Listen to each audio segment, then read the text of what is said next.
p.m. Yes, ma'am. And sorry, I'm having a hard time pulling out my agenda. I'll have to do that once I get it.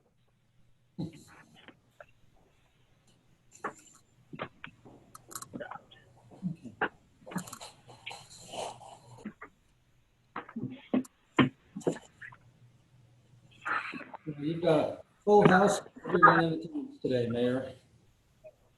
I'm sorry? That you've got a full house with everyone in attendance here today. Yeah, perfect. Love it. All right, so we'll call this to order. And it's a budget workshop. Discussion of the following items related to the City of Montgomery 2020-2021 FY proposed operating budget. Summary, general fund revenue, general fund expenses. So do we go through all of these, or should I just do each one? Whatever we like, read them all off, or as we go, read them off. I think we can just go through it as it's written out in the draft budget. I don't think they're all in the exact same order, so if no one objects, we can just maybe cover them in the order that they're in the budget document. Okay. Agree. Yep. Okay.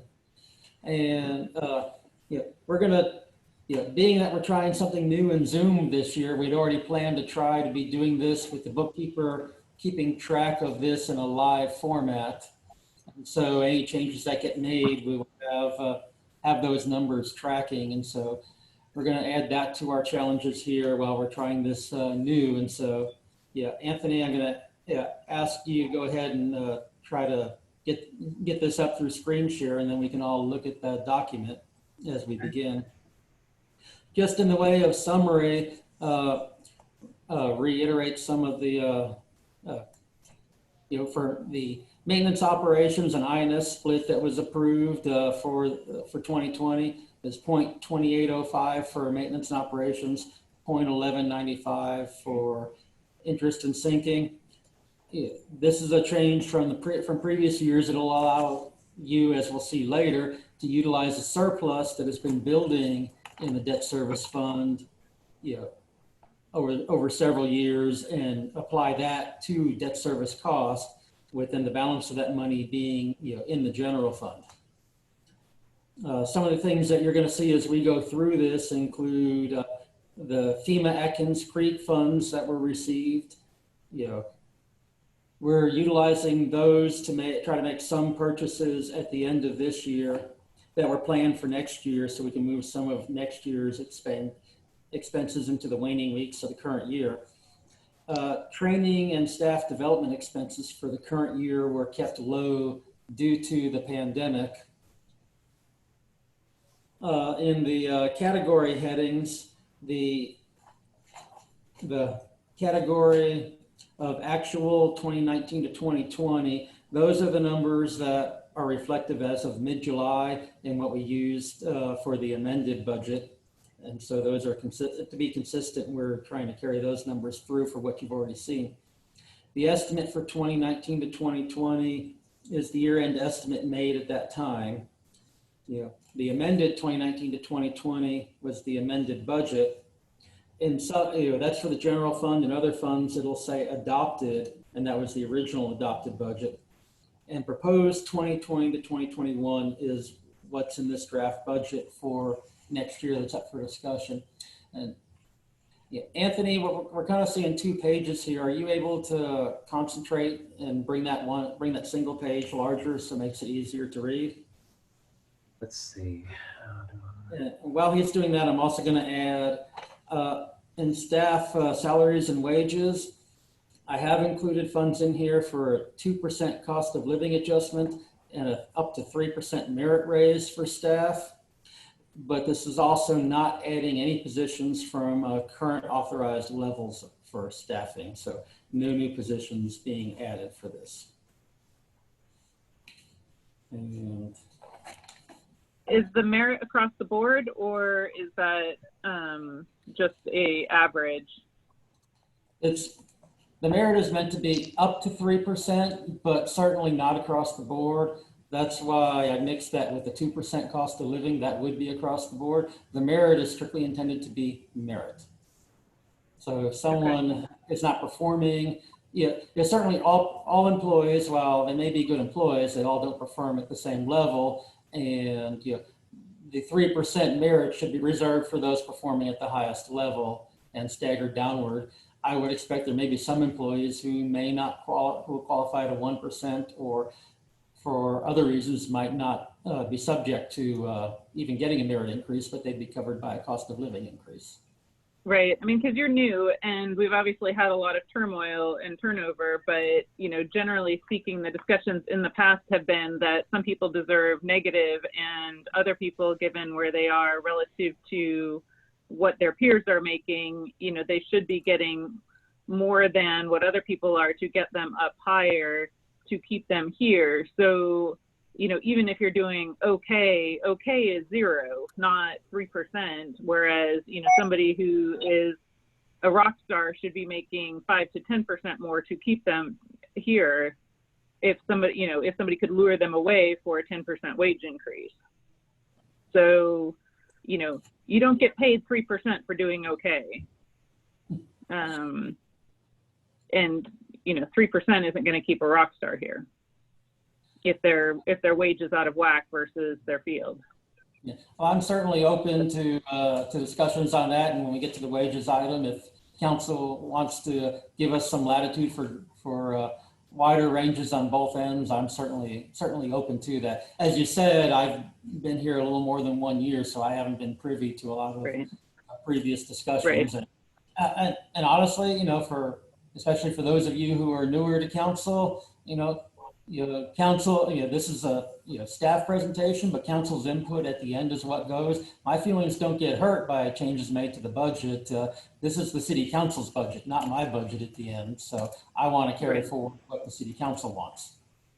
Right. So despite the fact that this is a government people were feeling before, and it was widespread, and that may have changed since obviously, I'm one of the older ones, but this should be more of a business-like competitive environment where people should be paid what they're worth, not everyone getting the 3%. So the 3% is the increase in the overall salary level, not how it's allocated across the board. And nobody should be topped out at 3% just because that's what the across the board number is. You should be paid what you're worth if we can swing it. Right. We have matrix, like, performing, meets expectations, above expectations, all those different types of rating systems, Richard, right? Yes, there is an object system for department heads to utilize. And if a particular department head felt that, I'm just going to invent a department in my head, but they had 5 staff members. If the department head had, 4 employees that are doing well enough to get by and maybe not get rid of, but they haven't necessarily distinguished themselves, if they're staying within their budget, and you have advised me so, and I would concur, I would have no objection to them giving a larger raise to that other one, providing that they're not just going wildly out of the range and out of what the market would support. Right, but if you had 5 rock stars working in that department and you could lose 4 of them by not paying them, then looking at the budget for those 4, if you have another department that has 4 mediocrities that are getting the 3% raise because they don't have any rock stars or poor performers, that doesn't really seem to be appropriate. So again, this is kind of the government BS where, it's like, oh, well, this is the department's budget, and well, rock stars, you have too many rock stars in your department, and you've got just a bunch of box of rocks over here. So the box of rocks, since they're not causing waves, they all get raises, and if there's too many rock stars over there, nobody gets distinguished. We're going to talk about that in that section, right, Richard? Yeah, well, when we get to wages, happy to discuss that. And if council's got a specific suggestion, I'm happy to certainly consider that for a path forward. So Anthony, Is it just the I just want to make sure that that it is sharing that, at least that one page. I'm still Yeah, trying. it is. He's going to view single Yeah, page. can you go to view and then 100 or 120%? Is that in this new Excel or is that just the old? Let's see. And Anthony, if you look at the bottom right corner, there's a slide bar at the very bottom right. Yeah. Oh, okay, yeah. That way Yeah. too. Yeah. I think you can utilize that to make it larger. Richard's way is way easier, but mine works too. Is it bigger now? It is bigger. Thanks.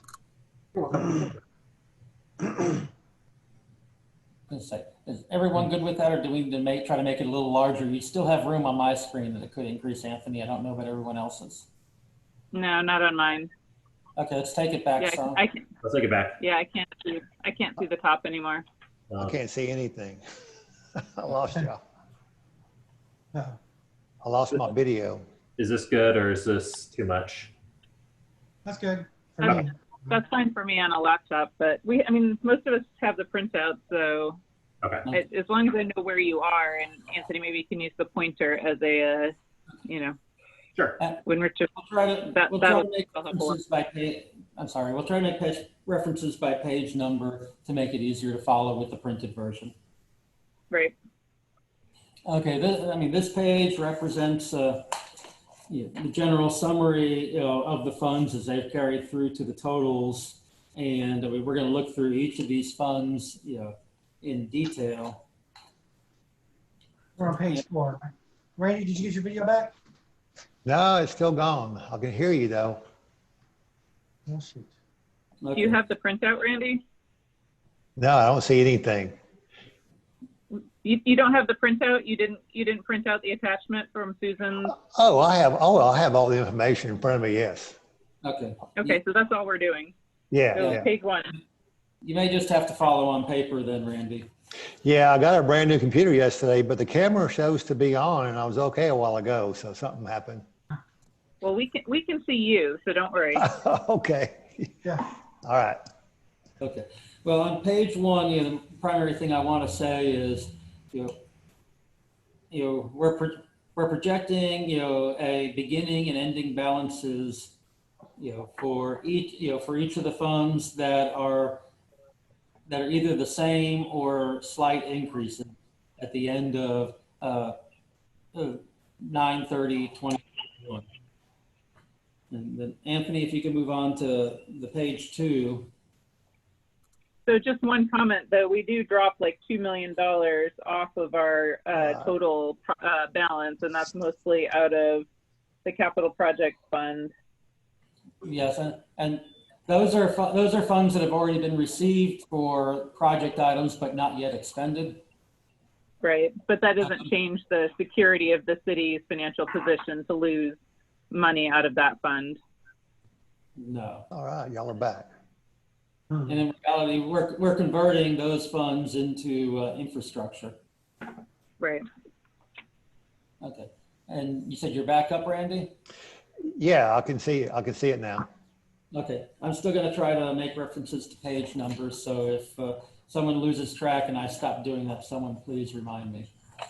So if we find issues later on, like in the debt service fund and the utility fund, then these numbers will change. Right. I mean, all of these items are obviously subject to change at the discretion of council, and we'll be tracking those through. And, once we're completed here tonight, a new version of this will be compiled and sent out to all of council. But there should be very little change in the debt service fund. That is contractually obligated on the outflow, and on the inflow, I think we have like 99% or 95% assumption of receipts. I mean, it's been pretty stable and the values are set. So that should be very, very close. I can only think of one change that'll happen on the debt service fund unless something happens to be a carryover I wasn't anticipating. That comes from something I was getting ready to explain. We received the final numbers from Tammy McRae's office. That was an update from the original numbers that were utilized because They were later than usual certifying their numbers, and that does result in additional property values in the debt service fund. I believe that number is approximately $20,000 increase. And in the general fund, it was approximately $48,000 of increase for maintenance and operations. And those primarily came from newer properties that were added to the city but weren't available in the numbers she previously sent us. So As you this, were saying, Richard, the actual over there on the left, I mean, yeah, on the left is actually the end of July, right?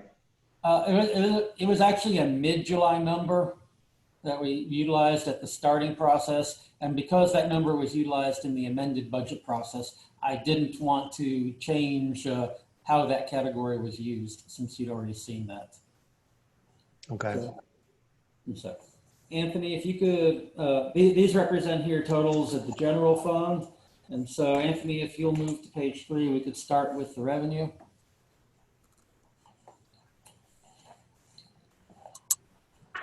Okay, one item for note is, I know it looks like on the franchise tax, that we're pretty well behind on that collections. That's because there is a large franchise tax number that comes in late in the year. We should be seeing that in the next couple of weeks, and Anthony is monitoring for the receipt of that. On the ad valorem tax, the number that goes in there for the proposed is now $847,070, and that comes from the modified numbers we received from Timmy McRae's office. Where does that go again, Richard? I'm sorry. Is that on the? Where does that number go? The 847,000. It goes in Line place number, of the 790. line number 3. Yeah, where it says 798,370. Yeah, that number will change to $847,070. Okay. Yeah, got it. Up by approximately 49,000. Nice. Yeah, we So had it the took me value. forever when I was new to realize that ad valorem was Latin for property tax. That was like a year and a half before I clued into that. I might have Googled that. Well done. Thank you. Oh, I always taught my children we should learn something new every day. So there's a good example of that kind of thing. The PID amount is what the PID amount is. That did not change. Property tax and interest, we're not projecting anything significant. As I walk through, for sales tax and sales tax in lieu of property tax, the city gets a 2% sales tax. 1/4 of that money goes to the EDC. Half of that money is recorded in the sales tax category. The other quarter is recorded in the sales tax in lieu of property tax category. I'm projecting these numbers the same as the amended budget, which would be a slight decrease from what we're actually on track to collect for this year. It's like I feel like those numbers will recover before the end of the year, but I think it's best to project conservatively. So this is projected at about between a 2 to 3% decrease in collections for what we're seeing this year is likely to end at. And Richard, it's a slight decrease, slightly lower than what MEDC is using in its budget, right? Well, this is actually slightly, for the sales tax in lieu of property tax, normally that category would match the EDC. This is slightly higher than the EDC because the EDC chose specifically to go more conservative than that even. But Right. I do think these numbers that's what I to work through. And like, this is just been the strangest year in my career of government in terms of not just what's happened, but how we're projecting ourselves forward. Dropping down, we're basing the building permit number on, the continuation of building, our information from the developers and that we have out there. Looks like that's a realistic number to be on track. It does represent an increase over the current year.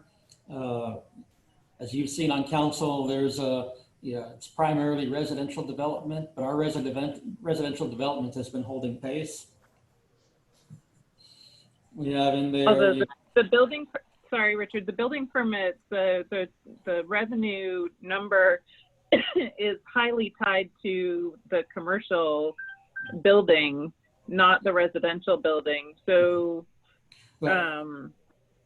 with that, we certainly see the completion of the shops of Montgomery and the continuation of the commercial development projects that we have in the pipeline. okay, so we have enough of that to roughly reflect the same split we had this year.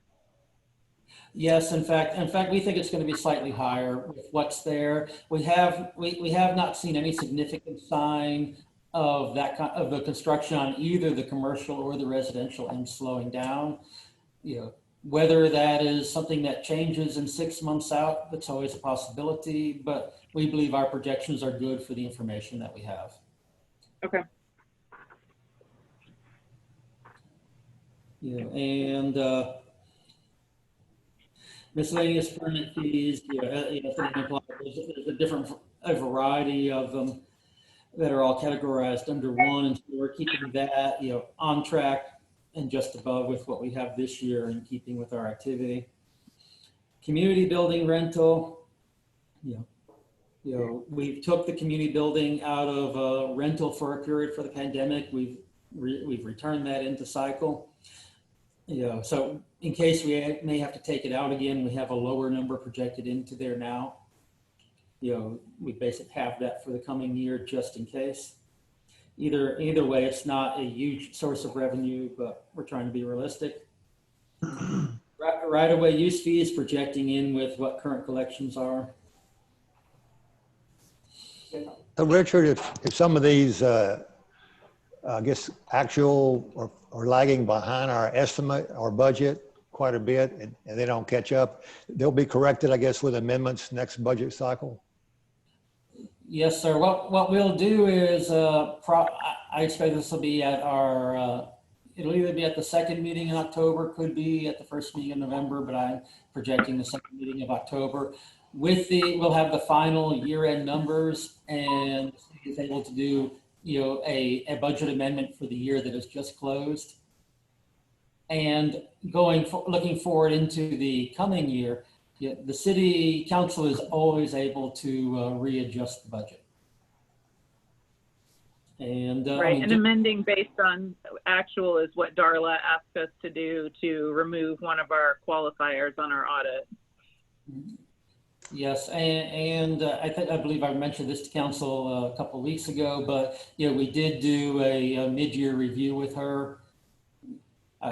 Well, I was going to say we did it here, we did it remotely, but supplying her the information. So I think that will also make our year-end budget better. But doing that final review is in keeping, as you said, with with the auditor's request and recommendations. So with regards to the to the court, we're on track for the current year to be close to $260,000. So that is going to fall below what we've had in the amended, allowing that, taking that number and put it in for 275 for next year. We're certainly going to be opening the year operating under a pandemic system as we have been, but we're not projecting that court's going to be closed for a couple months during that. The rest of the numbers in there, I believe, are generally in line with, on the court fines and forfeitures with where they were previously. Similar for the other revenues, there's several smaller categories there, but the police grant revenue is the one that is significantly larger on a percentage base, and that's based on the police chief's intent to do a active look into finding grant funds to utilize for the police department. Moving to page 4 for interest on investments. A quick question, Richard. I'm sorry? I'd like to ask, this is just for my own information, unanticipated income, or those revenues, what types of things generate unanticipated income?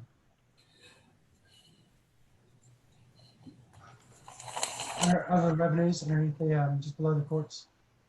That would, well, I can answer that with with the general, not intending to be evasive answer of things, income that comes in that was not planned, and may not also get its own line item.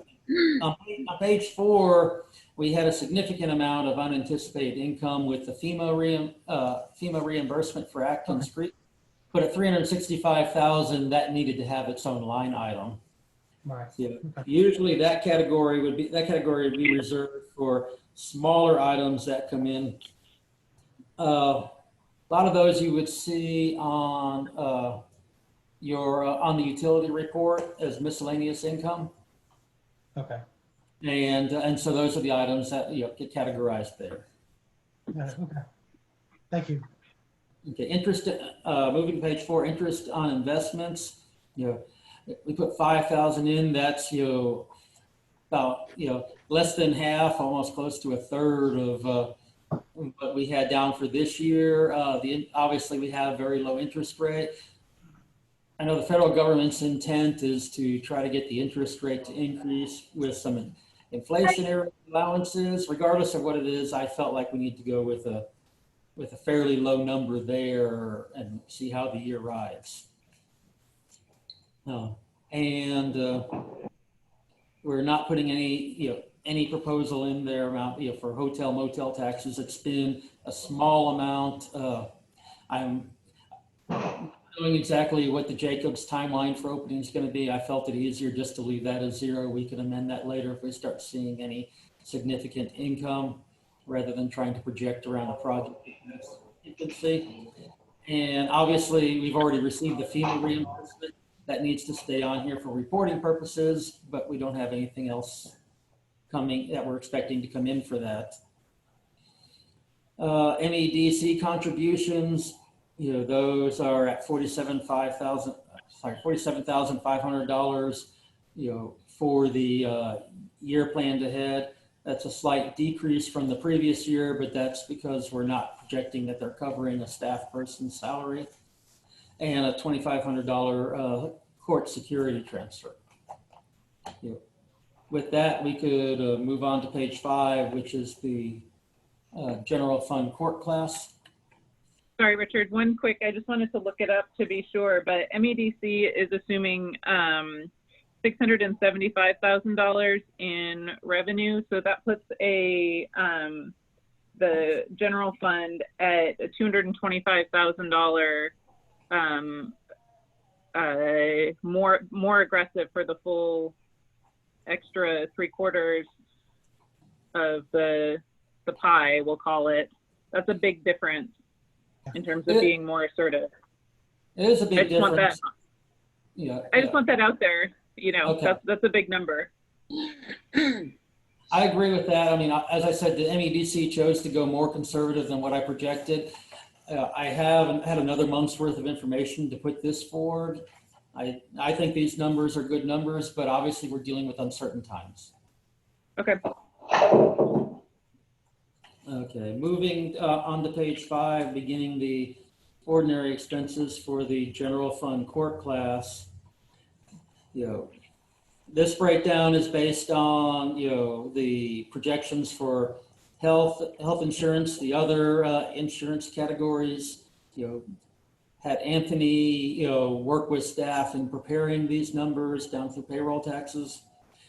Again, the wages are projected, as I said, based on, as I put out there, anticipating a 2% COLA and up to 3% cost of living, in there, and council wants to provide additional guidance on that use. I'm certainly open to it.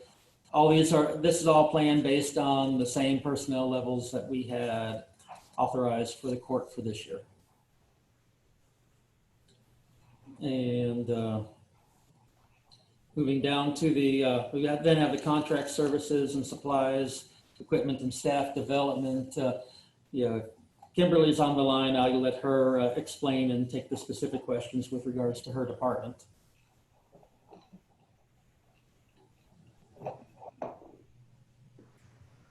I had a question about collection agency.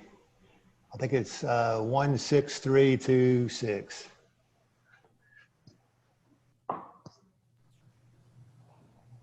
we've got an amended budget of 20,000 and we're estimating 37,867, but we only collected so far year to date 7,867. Do we owe somebody a bunch of money on that, or is that bill coming? Well, with regards to contract services, I think part of, well, I guess rather than I try to answer, I'll let Kim answer that one, and I think I have some additional information. So, yeah, Kim, can you hear us? Okay, your microphone is muted. Can you guys hear me? There you are. Okay, so that's the collection agencies, the contract service. We only use them as we produce the warrants, and we have not been producing warrants during this pandemic. So they've just been working over older stuff, and Lozano's doing his part with working over things that we've had. So we have not been issuing new warrants. That's why things looks kind of low. We don't owe them money. It's the ones to promote our system and pull anything that's outstanding over a course of 60 to 90 days, and that's how that elected. Well, this line just looks not right. I mean, we budgeted a certain amount and then we're estimating that it's gonna be over that amount, but yet we only, from 2.5 months to go, we only show, roughly around $8,000. So. I think looking at that line, if you look closely at those numbers, Randy, the numbers and the actual and the estimate are exactly the same, other than the 3-digit. I think that's probably a mistype there. Yeah, something doesn't look right. Because if you look closely, it's 7867, and then 7867. Oh, so the estimated end of this budget year is not 37,000, it's 7,000. Yes, sir. I believe that's just, that was a stray key being typed in there. So. Okay. So thank you for pointing. But then also the budget for next year, do we really need to stick with 30? Because it was probably stuck there based on the 37,000. Mm-hmm.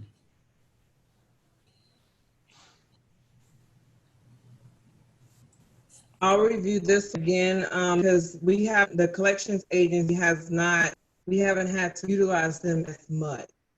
So that'd be the reason why it's still kind of.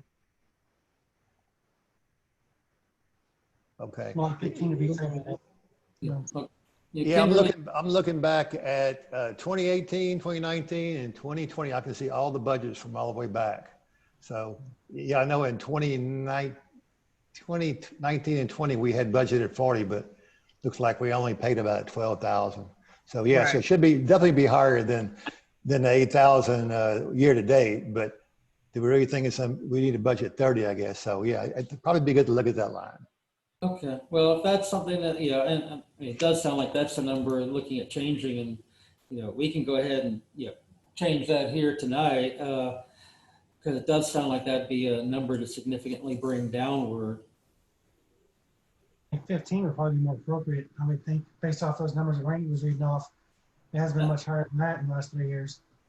That's the number I was thinking of. I mean, this is something we can always approach council about readjusting later if you want to use 15,000. I think that's maybe a better number, certainly a better number than 30,000.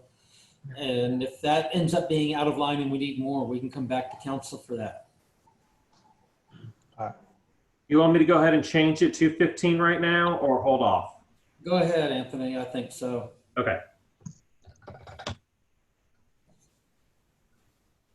And while you're doing that, it's kind of the same thing, but I don't think it's a typo. On that same section on one line number 17510, state portion of fines. It may be because of the pandemic also. We're estimating that from the middle of June till the end of our budget year, we're gonna double what we've already collected. Is that realistic?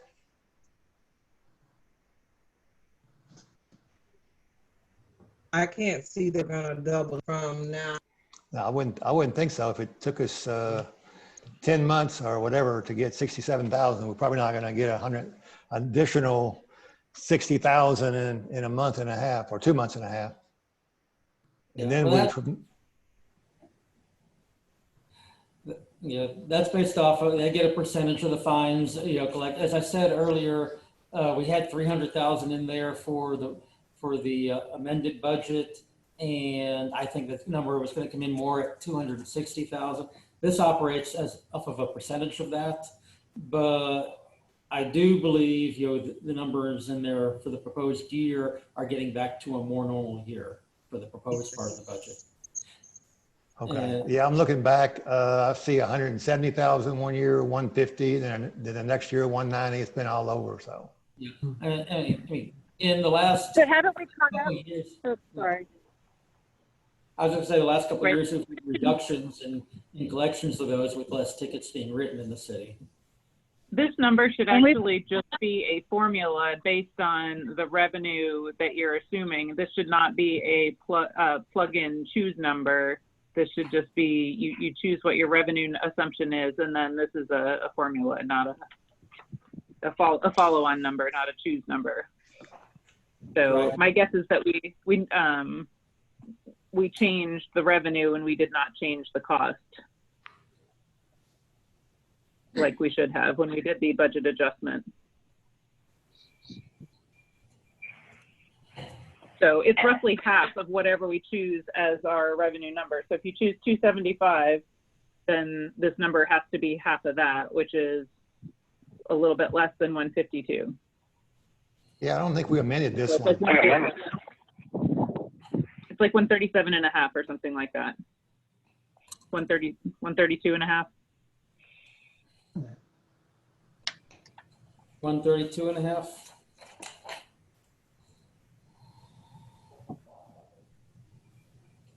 But it would really be better for the future, Anthony, if you could just make this a blued out number and just make it based on, a link to the revenue number. So Yeah, this one ratio, automatically just lets people fiddle it with it. yeah, a ratio or something. Yeah. Yeah. That's Anthony, 50-50. So it's half of the revenues. Yep. Okay. Roughly. Okay. I can take that. Anthony, It's go ahead. much closer than not changing it is. Or worse, generating profits from, raising that other number up and then not reducing the margin.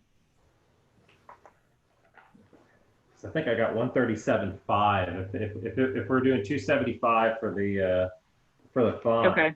for the funds, then yeah, it would be 137.5 for the state portion. Perfect. So my first guess was the better one. And then Anthony, go ahead and make a note for yourself to, for a future application that, we can automate that. I am notating it right now. Okay. Kim, you want to pick back up with, supplies and equipment Where are we going to go back to it? near the bottom of page 5? So what do we change the state portion of fine to? 132 or 137? 137.5.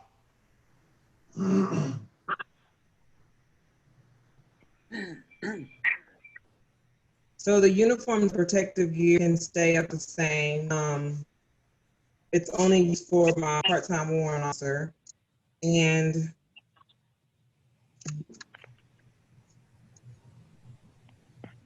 everything else did go down to just a small portion.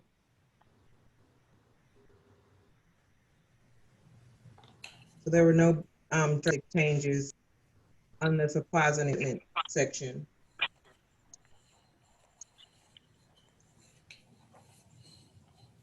Anyone have any questions? Mm-mm.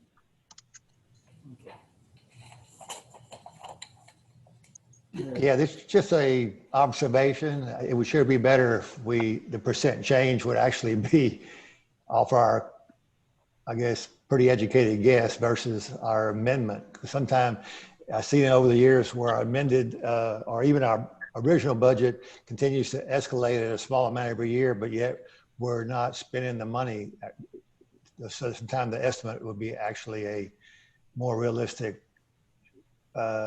number to use percent change on. That's just my personal preference. Mm. Because some of them are pretty outstanding. Yeah. I'm sorry, Randy, I guess I didn't quite understand you. We were using the proposed budget off against the amended budget. Are you saying you wanted to do something different? Well, I personally prefer to use maybe off the estimate, what we come into, because we're so close anyway, to give it kind of what we think it'd be realistic versus, because some of these amendments, which haven't really been amended, some of them are actually what our budget was, they never got amended. But they have creep over the years, you know what I'm saying? And they continue to creep up, but yet our actual, it doesn't show if you just look at percent change. You don't catch that it's actually getting way out of bounds from what we're actually spending. In this case, our estimate is to be 8,222 as far as the supplies and equipment. I'm just using it for example. And the amendment is 10,006, or the actual budget was 10,600. But yeah, we're showing that we're going to reduce it 9%, but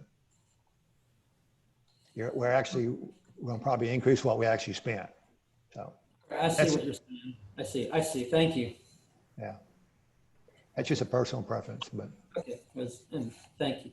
Was everyone good with the court class? Then we can move on. I am. Good. Police class, which begins on page 8. Same assumptions made there with regards to staff as we had previously discussed. And I will let the police chief come in with regards to the expenditure items. If there's any questions, I can. Excuse me, just someone's knocking on my door. Yes. Come on. We're operating in the real world here. Okay. Can you all hear me? Yes, sir. I can hear you. Okay. What we looked at this year, we weren't going to need any equipment, any vehicles, which was going to save us approximately about $87,000.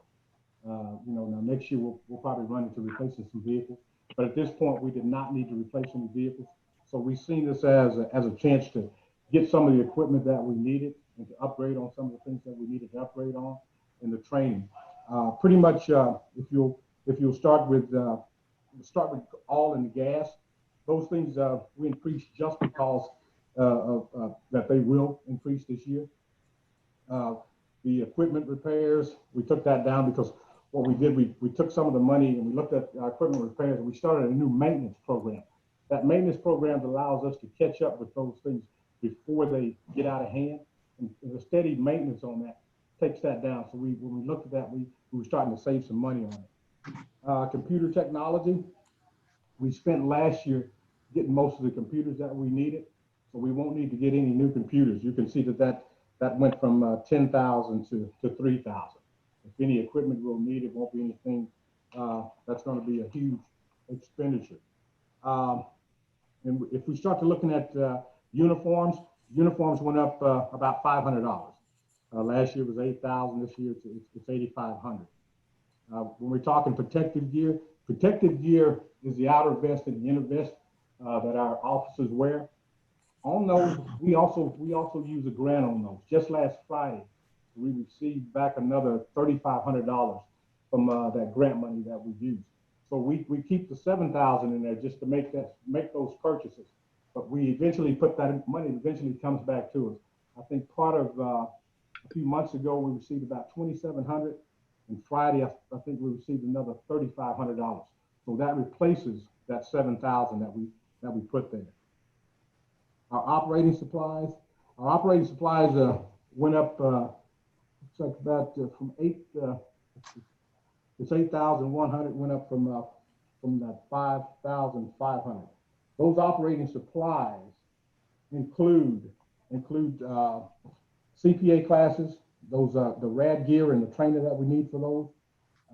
It also lets us to change those, keep our batteries in those high water vehicles changed out, and that itself is about $1,400. And the goes into conducting our citizens police academies and also our red classes and our training for those.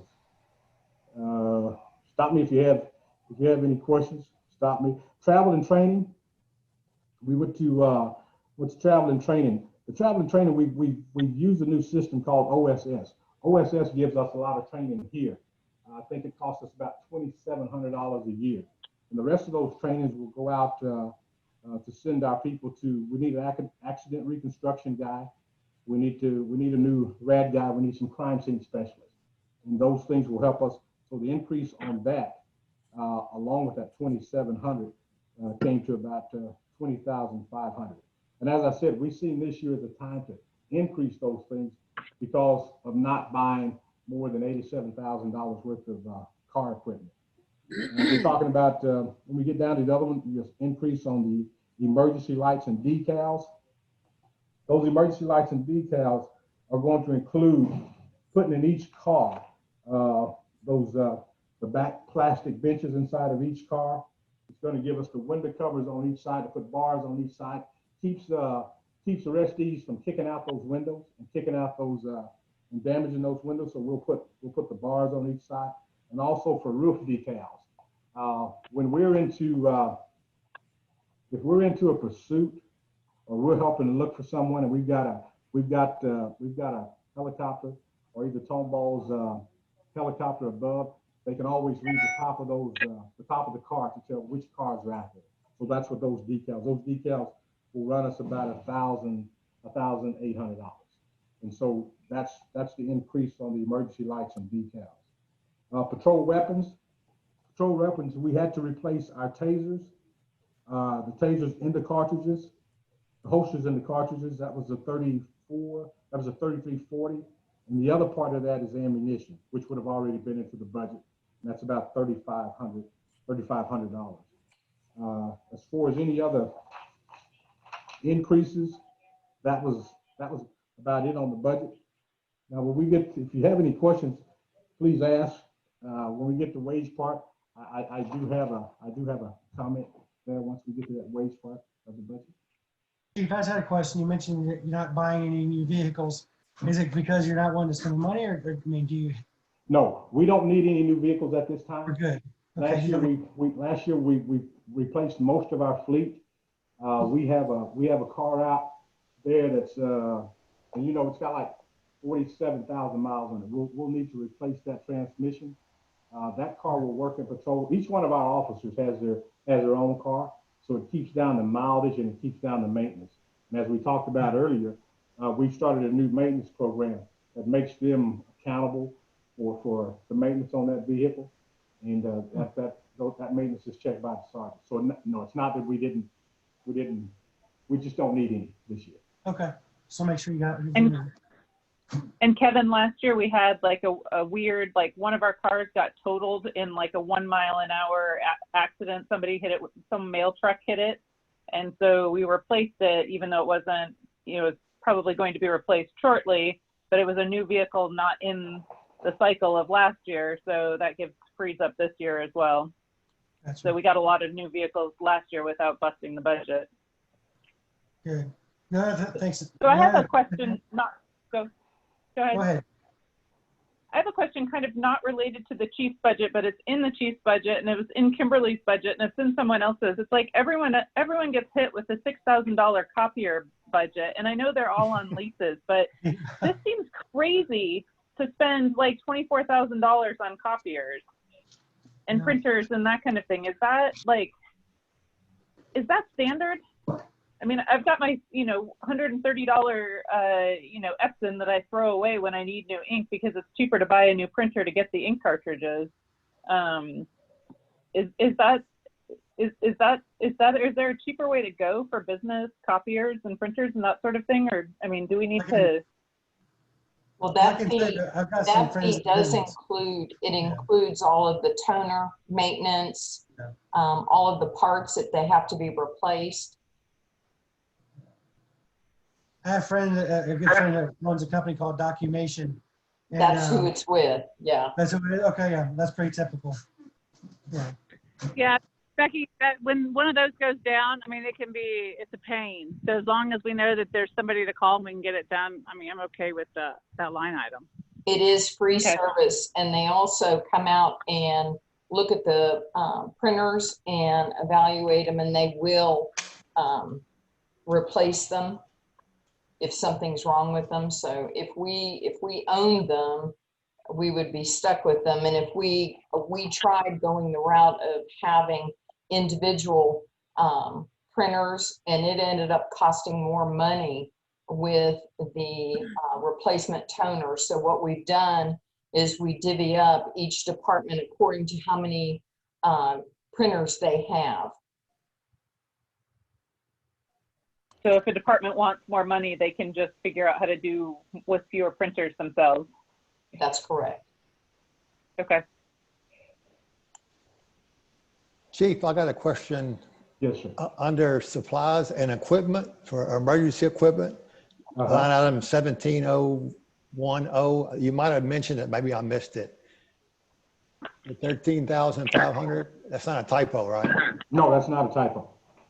No, that's not a typo. That emergency equipment we talked, we did talk about that. What we're adding, no, I guess we didn't. We may have skipped that one.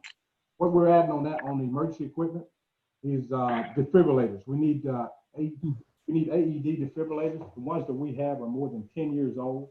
Those are the instruments that we use if someone's having a heart attack or something of that nature. The ones we have are approximately maybe 10 years or more older. We also keep one here in the building. So we're spending approximately $4,700 on those. And the other deals that we're getting in this emergency are the stop sticks. We've had 1, 2, 3, 4 chases that's come through our city, and chases can and pursuits can get to be kind of dangerous. Our guys have no other way of stopping those pursuits besides joining those pursuits. If we're able to use these stop sticks, we can maybe bring one of those pursuits to an end before it gets into the main part of the city. So those were the 2 emergency equipments that we're talking about that came to that $13,500. Sorry, the AEDs aren't that old, because my neighbor had the heart attack that got the AEDs donated. That was just 3 or 4 years ago. Those things are past the time that for the usage on them. I was told that we'd had them for more than 10 years, but if that's Nope, not that the is case, not true. That is not the case. I can find out from his wife Rhonda when that was, but it was definitely only 3 or 4 years ago. because when you look at them, they're warm. The one in here, the one that we've been had here in the office that we keep for City Hall, it was plugged in and not sure that it was even working. So it's time to change those out, and that's for 4 of those. That's for 4 for the AED.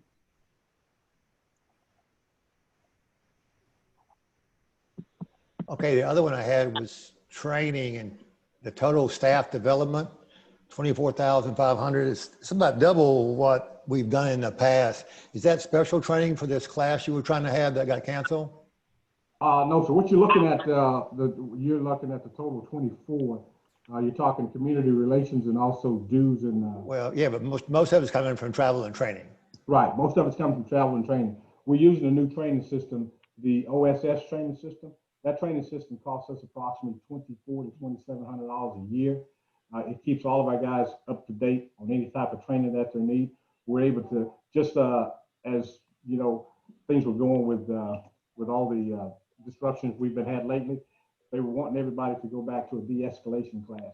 We've sent all of our guys back through that de-escalation class, and with us having the OSS, we were able to do it there.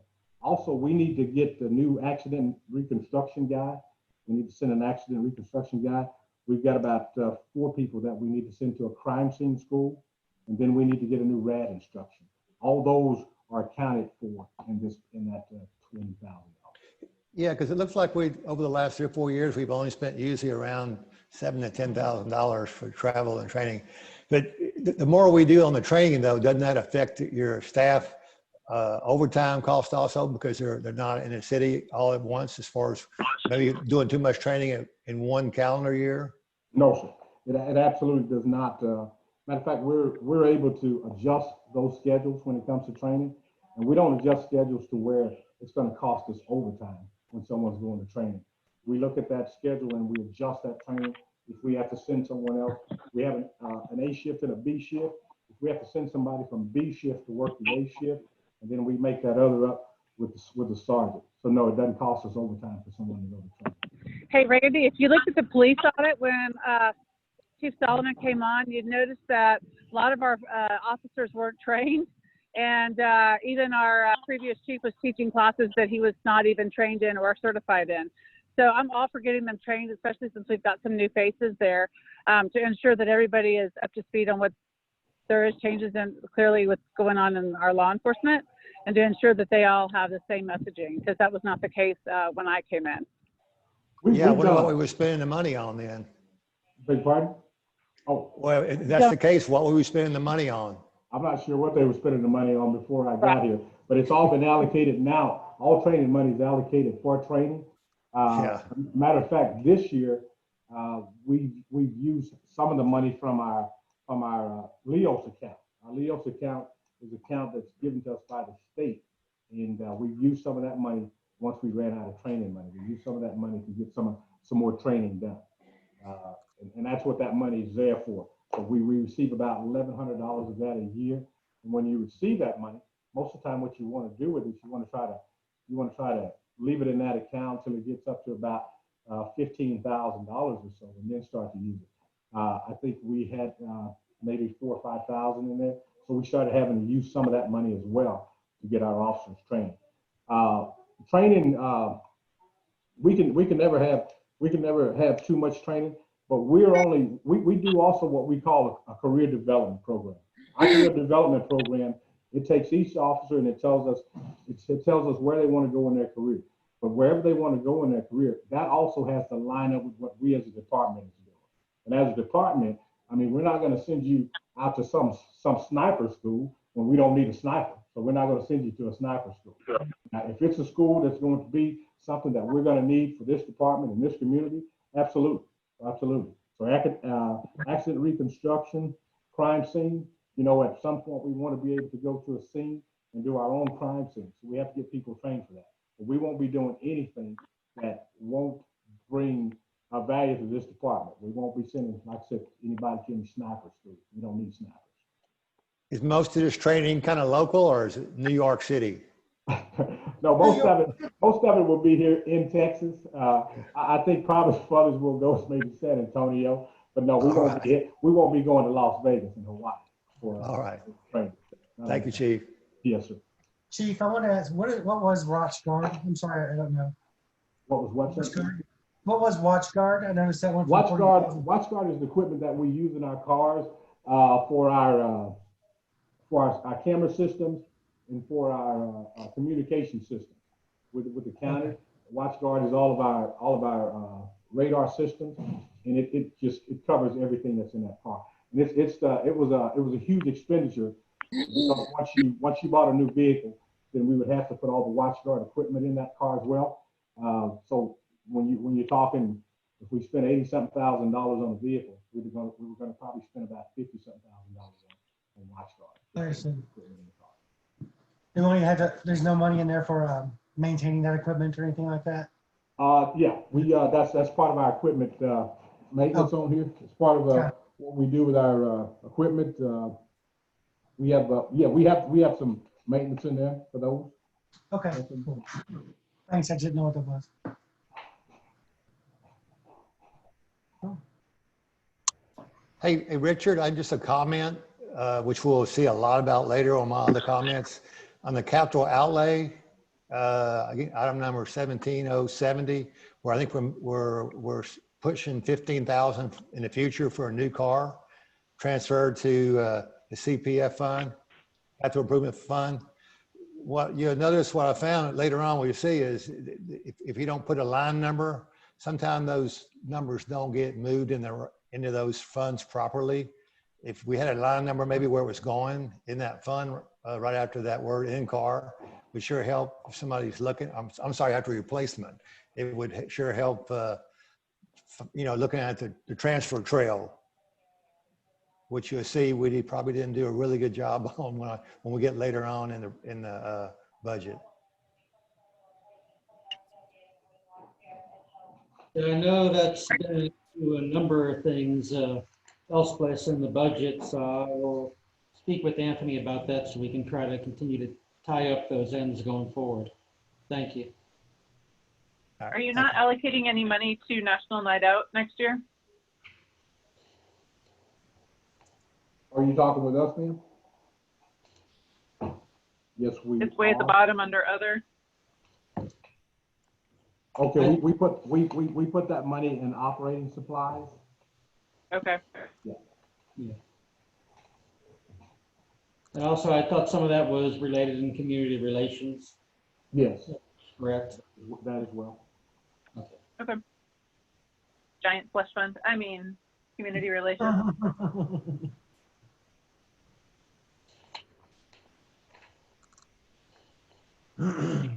What was the capital outlay miscellaneous, $8,000? It's doubled from last time. Is that for For us? future equipment or something? Well, actually, that didn't double from last time. Last year, I don't know where that number came from. Last year was actually $12,000. And the year before that, the year that I got here, it was like $25,000. Last year we had $12,000 in that capital lay. I don't know where that. I don't know where that 42. That 4,000 of it was to redo that I guess it was the bathroom that was on your side of the building for the two sergeants' office. Whenever Okay, I think he's asking why has it increased? It really didn't increase. It was $12,000 in there last year. We put $8,000 in there this year because at some point, it's just like Anthony just mentioned. We changed our restroom that was inside of here to accommodate offices to put our two sergeants in. So we had to have that redone to put the two sergeants in. And what we need to do at this point, because we're running out of room, we're running out fast.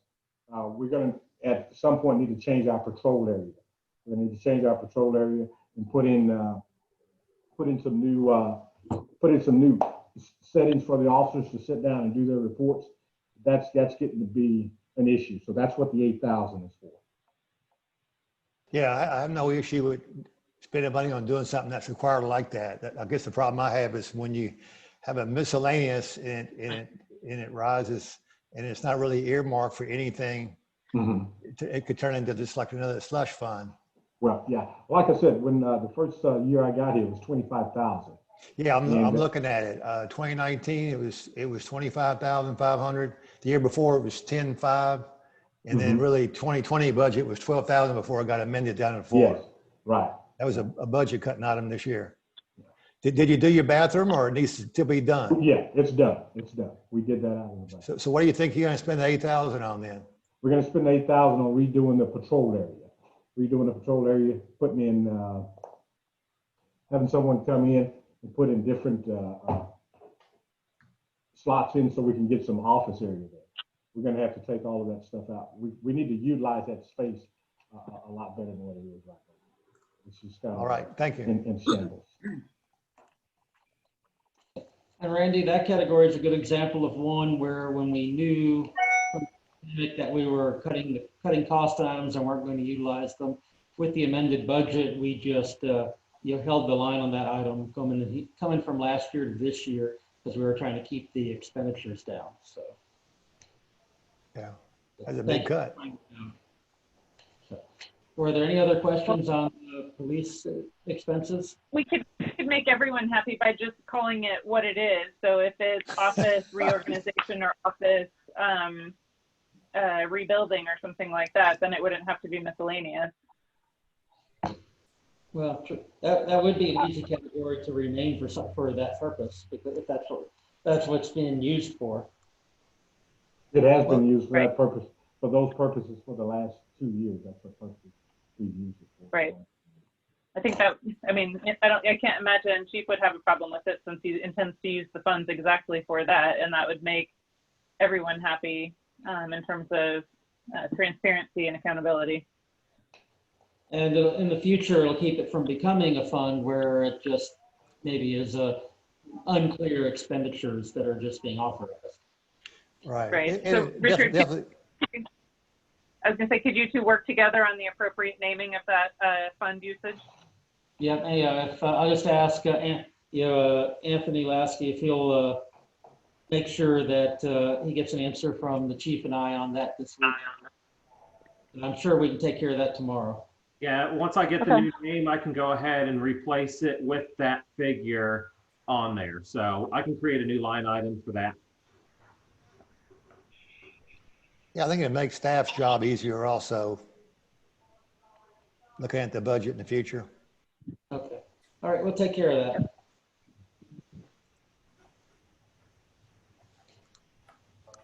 Okay. Any other questions on the police classification?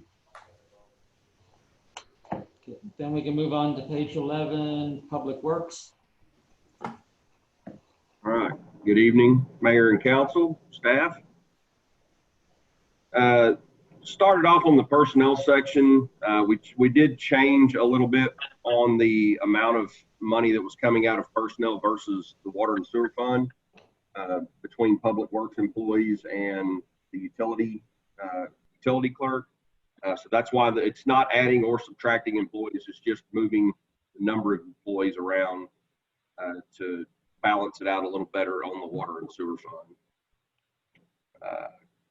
Contract services, nothing of significance there, except I did break out the maintenance, the 16335 line item. It used to just be maintenance other, and the only two items that come out of that were the city hall cleaning and the mosquito spraying.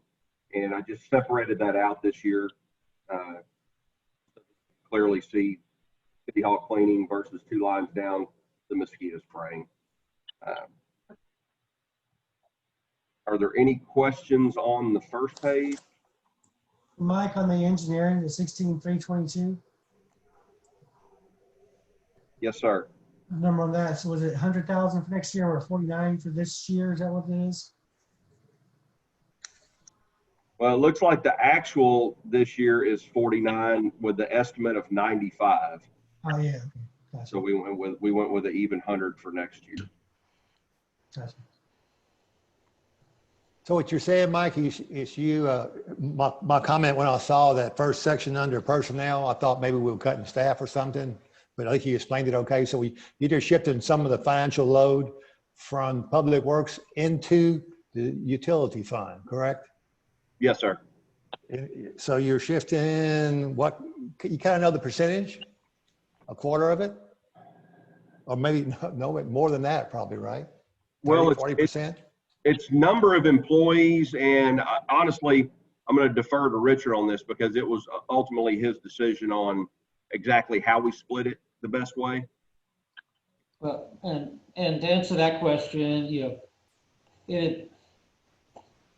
this current fiscal year, it was anticipated that some of those employee salaries, and I'll answer the specifics of that a little tighter in a moment, would be drawn from the water and sewer fund, and some would be drawn from the general fund. And it turned out that the previous bookkeeper was not actually doing that. And so we're correcting that with this next year. All of Mike's salary, all of Haley's salary in the office, comes from the utility fund, or sorry, the water and sewer fund, the same fund there. Sometimes it gets called either name. And going forward, it will be, the public works staff will be half drawn from each general fund and water and sewer fund. And so that's a balance out, reflecting the balance of their work. Okay. So, I mean, it appears on paper that we've done a big cut there, but what we did is we just shifted the load over. You're picking that back up on the other side. Right. You'll see the increase on the water and sewer fund. Yeah. So in the future, when people kind of look back, they'll get a different perspective that what we're doing here. I'm not sure if we can put a little footnote or something. And we can certainly make some notes for the future for reference. Otherwise, the water and sewer fund is not carrying its share of the load of what personnel are doing on its behalf. Right. I know it's always a challenge.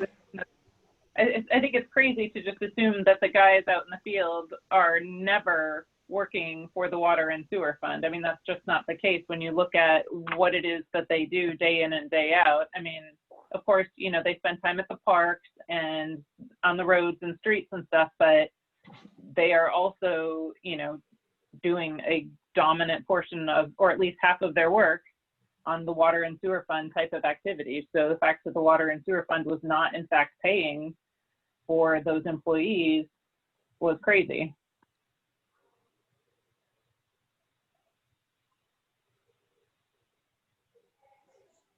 All right, go ahead, Mike. Okay. Second page is finishing up contract services. Nothing major there. Went up a little bit on auto repairs, and then brought down a couple of the others.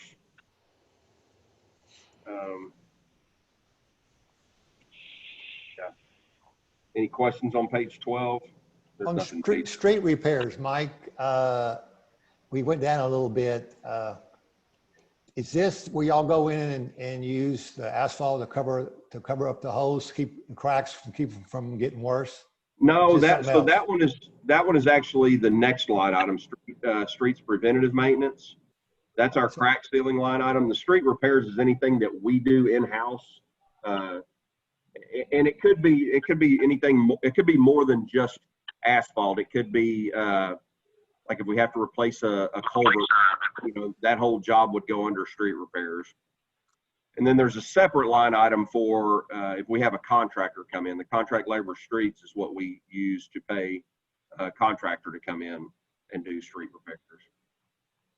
That's what the 18,000 is for this budget year? Contractor? The 18 is for any in-house street repairs. And that could be going and buying bulk asphalt and doing you know, a couple of small sections. And then the next item, streets, preventive maintenance. What were you saying? Apparently we didn't spend any money this year on it, but we're spending. Yeah, well, we made that decision based on COVID to just hold off on any crack sealing for the year to save that 5,000. But that's what that one is dedicated for, is for the crack sealing machine and product rental. We have a lot of cracks out there with this heat summer hot summer we had, dry. And if those cracks don't get filled up, we'll be spending a whole lot more money on these streets. I understand. We made the decision to hold off with COVID, you know, with the uncertainty of what the revenue was going to do. Yeah, you save $1 now and you pay $5 later. Yeah, so we're back on track to have the money to rent that machine again for next. Do we need to bump that up to catch up? I don't think so, because if everything goes right, a couple of the streets plan to have completely repaid from start to finish anyway. A couple of the ones that we were probably going to hit next, College and Caroline area, we're not going to mess with crack sealing that if we can have the county come in and completely repave those. All right. So I think we're good on it. It's that's one good round, 2 weeks long of crack sealing, and if I want to retain employees, I can't do it much more than once a year anyway. It's well, probably the one thing that the guys just do not look forward to is 2 weeks of crack sealing, but it's done. Yeah. Well, y'all did do a good job when y'all did it before, but like you said, it's optimum time of year really to do it. And if you get out of the bounds on that time frame, yeah, it's rough for you guys. Yes, sir. I understand. Definitely not do it in August, though. That's the worst. Yeah. All right. Thank you. Yes, sir. Page 13, supplies and equipment.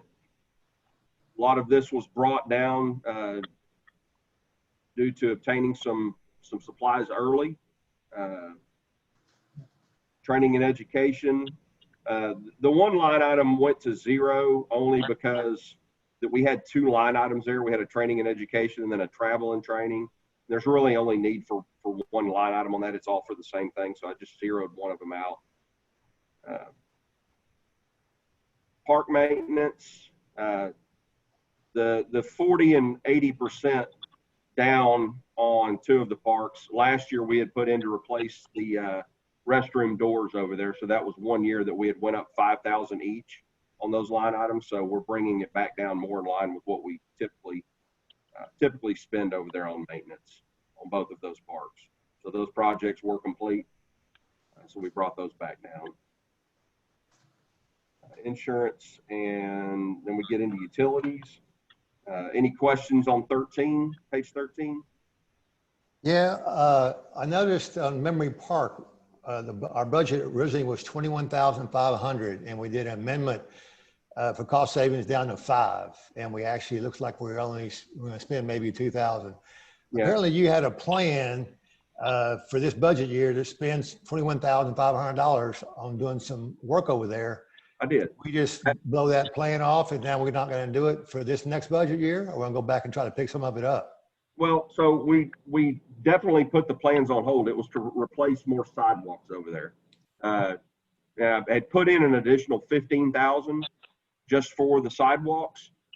We definitely put that on a permanent hold for the year with COVID.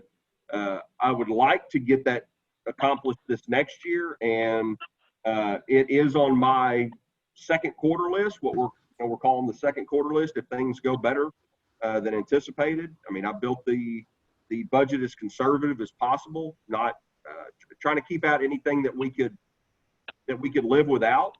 I mean, we can live without the sidewalk over there for another year if we have to. But if things go a little better, then maybe we'll be able to squeeze that in. Is that 5,000 enough, Mike? No, 15,000. Well, I'm sorry. Yeah, 5,000 is enough for the year for regular maintenance over there. We do have a little bit left this year that we are going to go ahead and stockpile a little bit on the irrigation parts, because we spend a lot on irrigation parts over there. But 5,000 should be good for next year, not considering sidewalk work. Okay, well, that's what I was saying. That this line item where it says Memory Park maintenance, we originally had 21,000 in our budget for this budget year, and we, abandoned ship because of COVID, which I understand. My question is, we didn't spend hardly anything. So if we had a valid project, I'm asking if it's a sidewalk, do we need to maybe put more money than 5,000 in there if that's for the sidewalk to start accomplishing some of it next budget year? Yeah, well, so we can live without a sidewalk over there for another year if we have to. I would like to put a sidewalk in, but we built this as conservative as we could with the uncertainty still on what the sales tax is going to do. So that's what I was asked to do, was build it conservative. And if we go another year without replacing some of the gravel sidewalk with concrete, we'll manage. It's been in there this long. I don't want to put $15,000 extra maintenance into the park if we don't need it. Yeah. Well, I guess you hear where I'm coming from, though. If we have a good plan and we were executing the plan until COVID and we had to abandon ship, at some point we should, if that was a good plan, we should maybe try to gravitate back toward it. Not jump in all the way if need be, but at least move that back that direction. But if it was a good plan to start with, don't abandon it totally.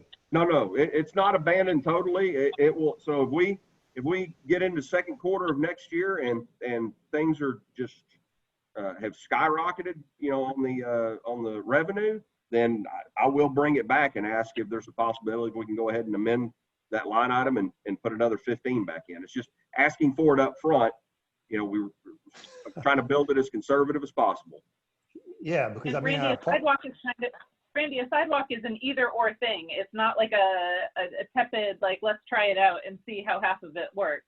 And Memory Park has always been incredibly maintenance heavy, labor intensive.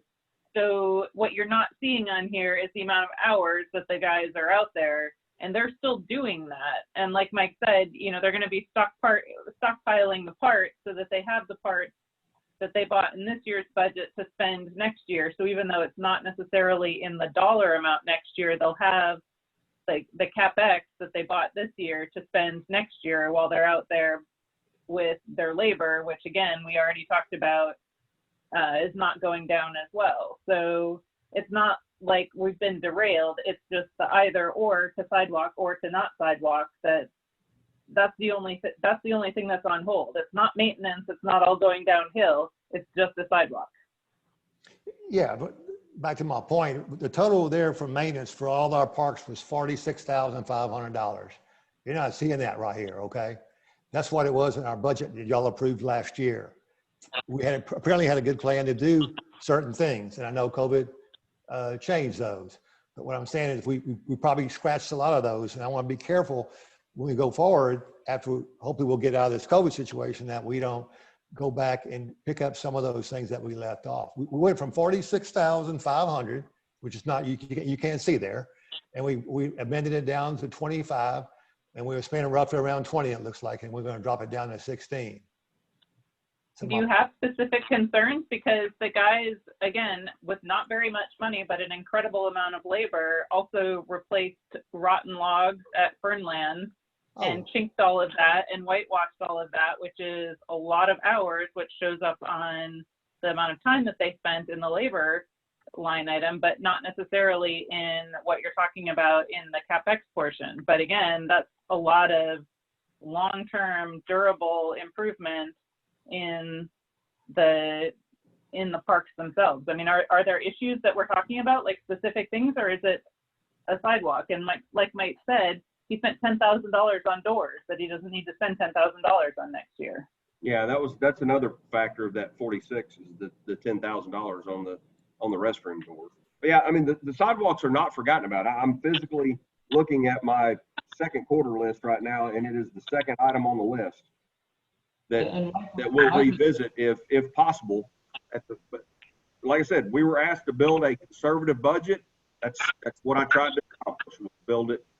You know, if we could do without, you know, I'm not going to back off on, you know, fixing the irrigation over there if it needs it. And we're not going to back off on supplying toilet paper and multifold towels. You know, all that has to be done. But, you know, a project like upgrading the sidewalk from gravel to concrete, in my opinion, if we have to wait on it another year, we'll be fine. And then we'll definitely put in for it. If we can't ask for it after the second quarter rolls around, then we'll ask for it next budget year, and we'll get it done then. Well, I'm gonna give you an example here. This also doesn't include the water, which is thousands of dollars a month in the summer. So, you know, tack on an extra $5,000 to $7,000. Yeah, that's probably $7,000 to $10,000 of water that the city's investing in Memory Park. Yeah. So again, this is what I ran across in the last 3 weeks at Memory Park, and I'm just picking on Memory Park. But there's a $100, about $110 battery operated irrigation controller that controls the makeup water to the rock waterfall as you come out of the parking lot. That pump that operates that waterfall costs $1,000, and the city has replaced that before. I actually replaced it for them, but y'all paid for it. I was told we're cutting budget, so we can't afford a $110 battery operated node, but we could lose a $1,000 pump because it's running dry. I don't want to hear stuff like that. Okay? Because that's no good for the city, and we end up spending a lot more money in the long run. So what I'm saying again is we just need to be careful that we don't cut too much and we do the proper thing as we come out of COVID.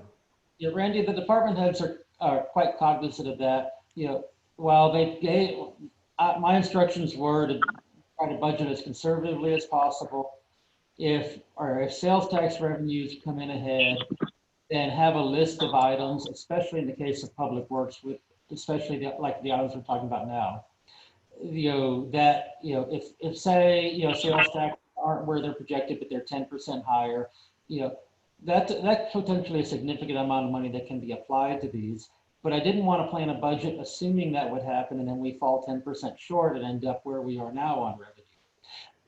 The department heads are also told that if there is a significant need, you know, whether it be repair or breakdown or that, and they need the money, if they can bring that to my attention and I'll go to city council to request the funds. If the case is we have to pull those funds out of previous fund balances and savings, but the need is significant, I don't have a problem presenting that to council if there's an urgent need for it. But we wanted to plan a budget that was balancing needs versus wants and was heavy on needs, lighter on wants, but cognizant of the fact that if 6 months from now, or even 3 months from now, there's a healthier economy and our revenues are ahead of what this budget shows, then the plan is to come to council for the permission to utilize those funds on these items. We're not trying to do without for the sake of what would lead to harm. We're trying to monitor for that, but at the same time, we're not trying to let our planned expenses get ahead of what we can afford. And so they are going to be monitoring for those items, and they do know if there is an urgent need, come to me and I'll work with them to find money if that means going to council to ask for it. Yeah, I agree with all that. As long as it gets passed on and something that could actually cost us more money that needs to be brought up and done. Yeah. I agree. The node was replaced. We replaced it. In the last 2 weeks? Yeah. Yeah, I was told that last week. We couldn't really afford it. So I told him, well, I'll maybe pay for it. Better than paying for that part. One other one, Mike, the community center, did we ever replace the French doors in the front? No, we have not. Okay, because I mean, that's been bad for quite a while. And when people are actually in the building, the door really won't stay closed. So the air conditioner or heating, whatever, is getting out. It does stay fairly closed, but it's still leaking bad when the deadbolt is in and it's closed, nobody in it. I guess that's on our list too, right? It is. Okay.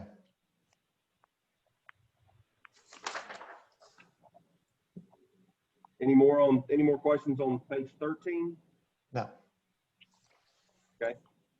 14 is a continuation of the utilities, which are, nothing has really changed much except that we brought down Memory Park's estimated uses just a little bit. Capital outlay, we've got nothing on there except a line item for drainage improvements. And then contract labor streets, that's the biggest one. That will be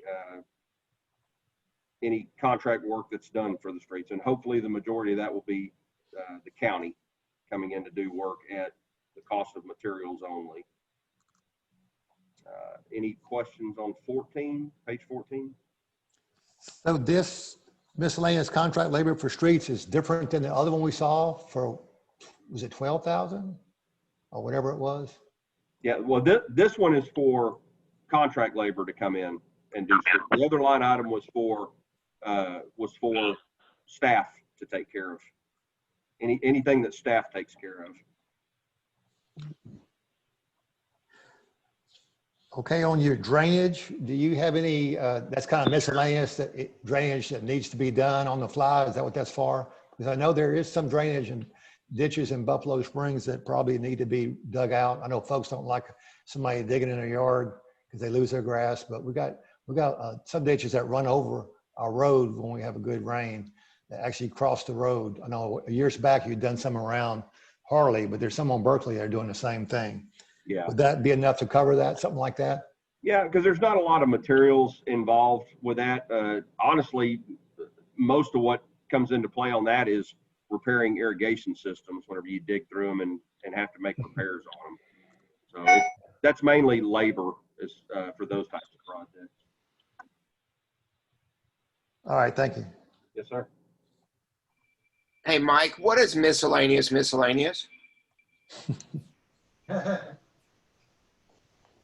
I'm looking. 16,590.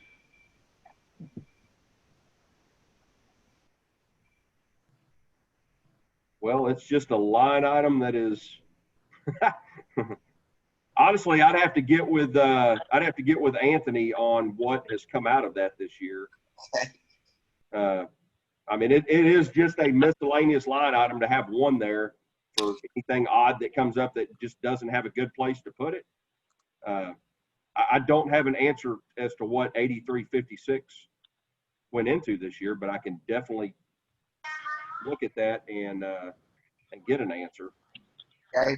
Your fee, that's the fees that come out. It looks like of the checking account that might need to be looked at. But those are those are the fees that come out from the general fund checking account. We're not supposed to pay fees, Let's see, let me get it out. so that should be reversed. Might be for the returned items. I think that's what it is. Oh, so that should go into the water and sewer funds then, if that's for non-sufficient funds for people paying their water bills? That is for, looks like, yeah, the merchant fee, they're the merchant fee, global payments. It looks like it needs to be, wondering if it needs to go into the utility or transferred into the utility fund. But yeah, those are the fees that come out each month for anything that gets returned. Okay, yeah, that doesn't sound like it belongs in public works. Okay. Right, we can bring that over to the utility fund. Mike, on the roads, and we're going back up. I think we actually started off with $150,000 this budget year. And, you know, with the COVID situation again, we backed off to 70. Yeah, 78. well, 16,356 was, that was Jack's excess line item. That's where he would put the remaining balance of revenue over expenditures. I mean, and he always made it clear to me that I didn't have $150,000 to spend on streets. That was just where he would put the excess money, and we're just doing it. We're not doing it. We're not putting the excess in there anymore.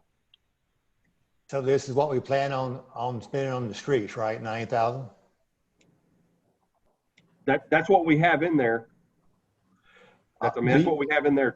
I'm just curious, do you have the one in front of the Montgomery Steakhouse on the west side, our Show Street, where all the festivals are at? That street is dire straits. Being looked at with the downtown improvements plan. We actually decided to hold off on that one just a little bit longer to see how the downtown improvement plan comes through, because we don't want to put pavement down and then immediately have to go through and replace a water line and rip all of that up. Yeah, because what I worry about, Mike, it's got a lot of potholes in it, and when we have festivals, there's a large crowd of people traversing up and down that road, and maybe not seeing the potholes that we have there, and actually end up getting injured, and then we have a problem. Yeah, we can try to patch them again. The problem with that street is it's got layer upon layer. Right. It's hard to patch them and make that asphalt stick. It's got a bad base on it. Yeah, right. It does. And Randy, that's my direction to not do essentially a permanent repair there when we're looking at replacing that street, and try to keep it to temporary repairs until we have a permanent solution in place there. Well, that's good strategy, but we at least need to keep it from having too many potholes in it and having a problem with somebody wanting to do a suit against the city. Understand that. Okay. Any more questions on 14? Okay. Well, that's actually the end of it. Okay. Thank you. Yes, sir. Okay, starting on page 15, we have the general fund admin class. Yeah. With the salaries, I'll point out that on wages and salary here, Anthony came on to the city mid-year, and so he's now being included in here for a full year of salary. So that's primary change to within the wages part of this category, and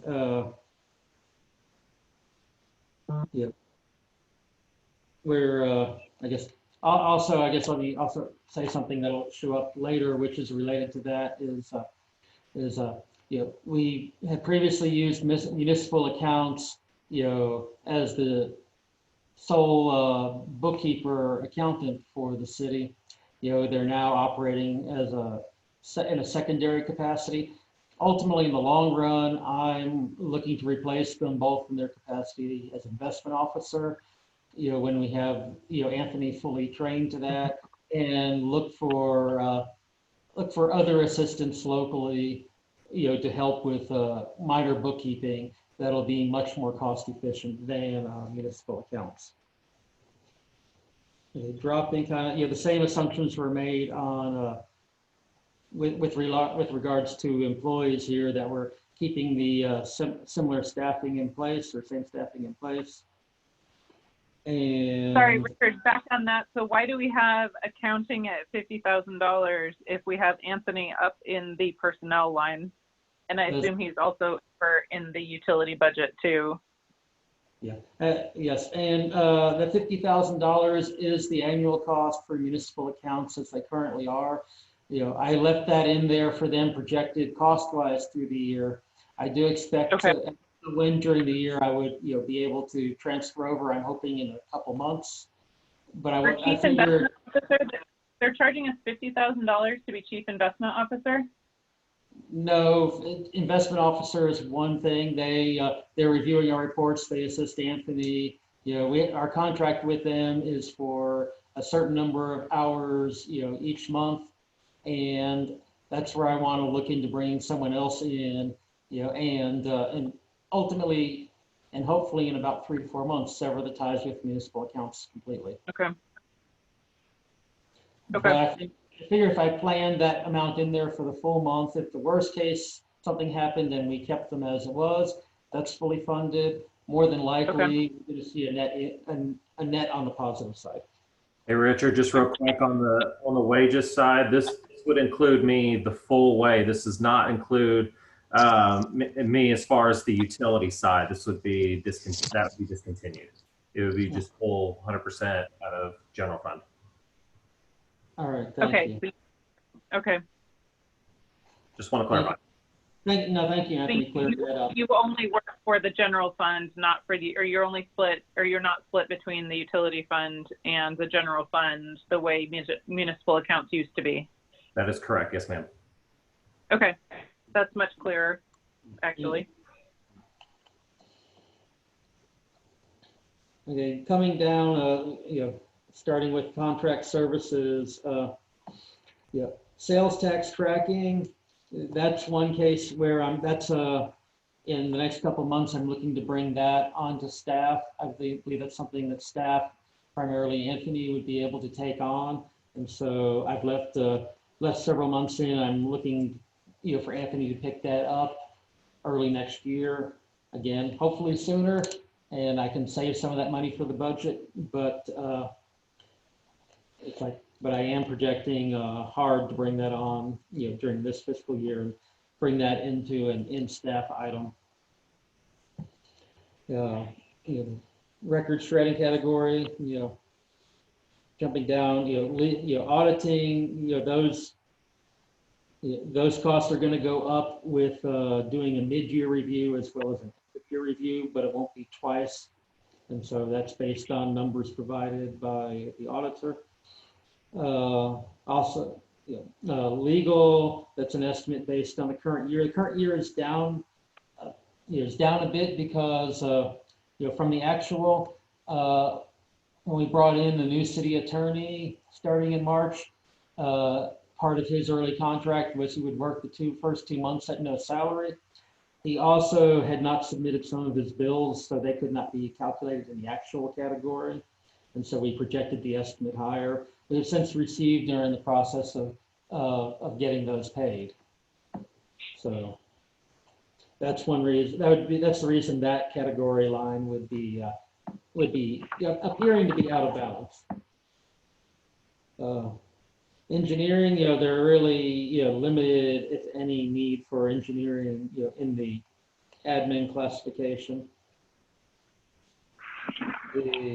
The accounting, the $50,000 there, again, that's municipal accounts, but that's only in the general fund. They're not, in the utility fund like they were previously.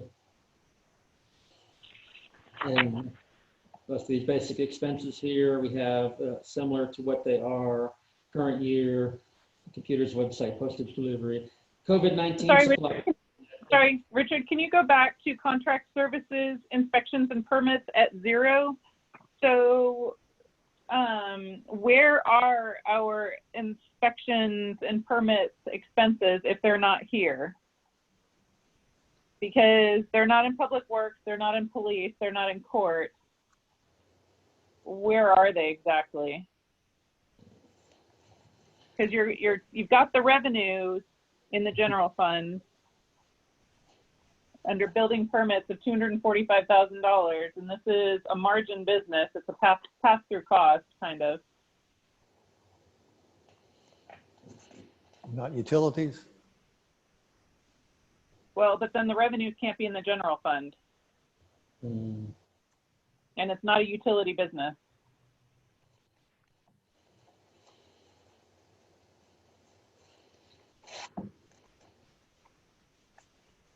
Anthony, you can answer too if you know the answer. I'm looking to see.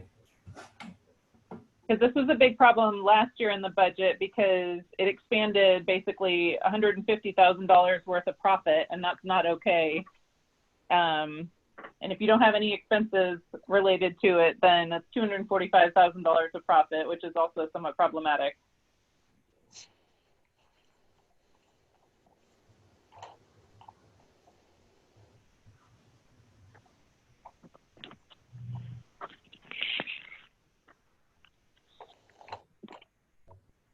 Yeah, we do have a line item in the water and sewer fund for license and permits. But that's not it, but it shouldn't be it. Tap fees and inspections? Hey, sorry guys, I was muted there. If you look under works, These under are building permits.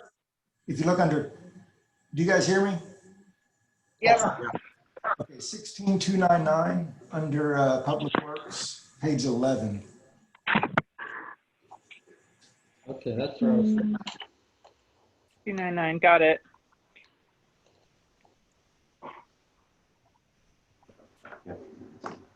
Yeah, and that's a case of where I'm hoping to ultimately bring a staff member on to replace the contracted position. That would be lower cost. We're working our way through whether or not that's something we'll do. We think it'll be beneficial to the city rather than having that contracted out.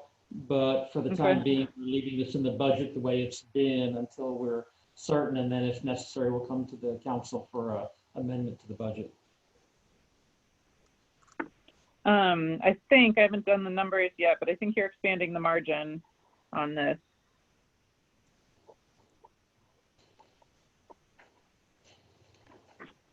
How so?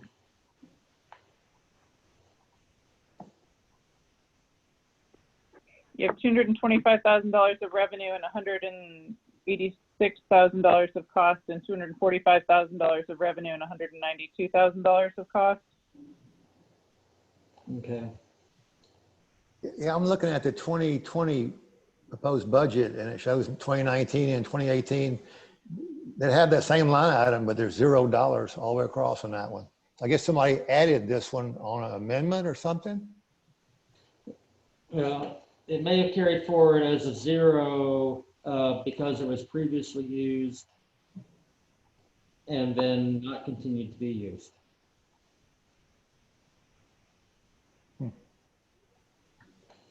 So, talking about the one in the admin category.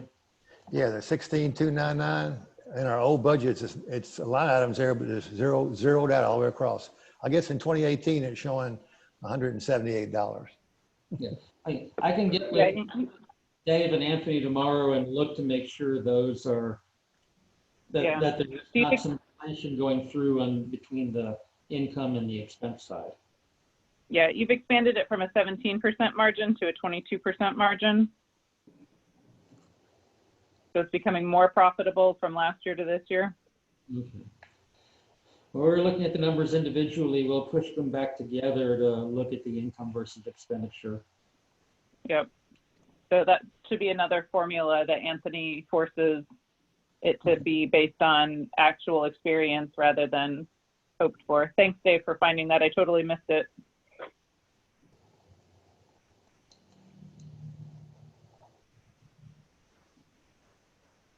Yeah, we'll get together on that to get that updated.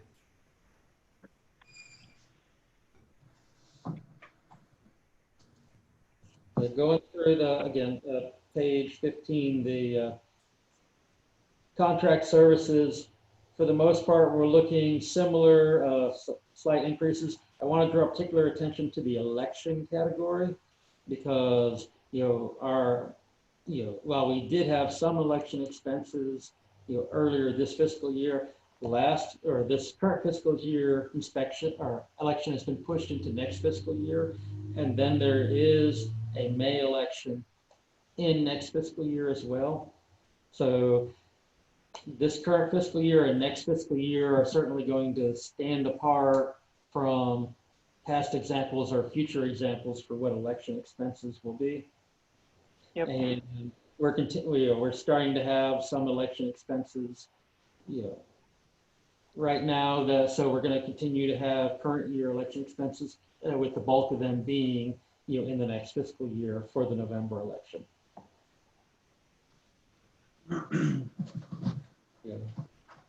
So, the copier, fax, operating supplies, furniture, we tried to anticipate on similar numbers to the last year.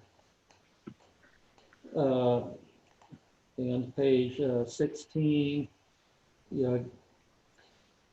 with training, dues, subscriptions, community relations, trying to project similar numbers going forward.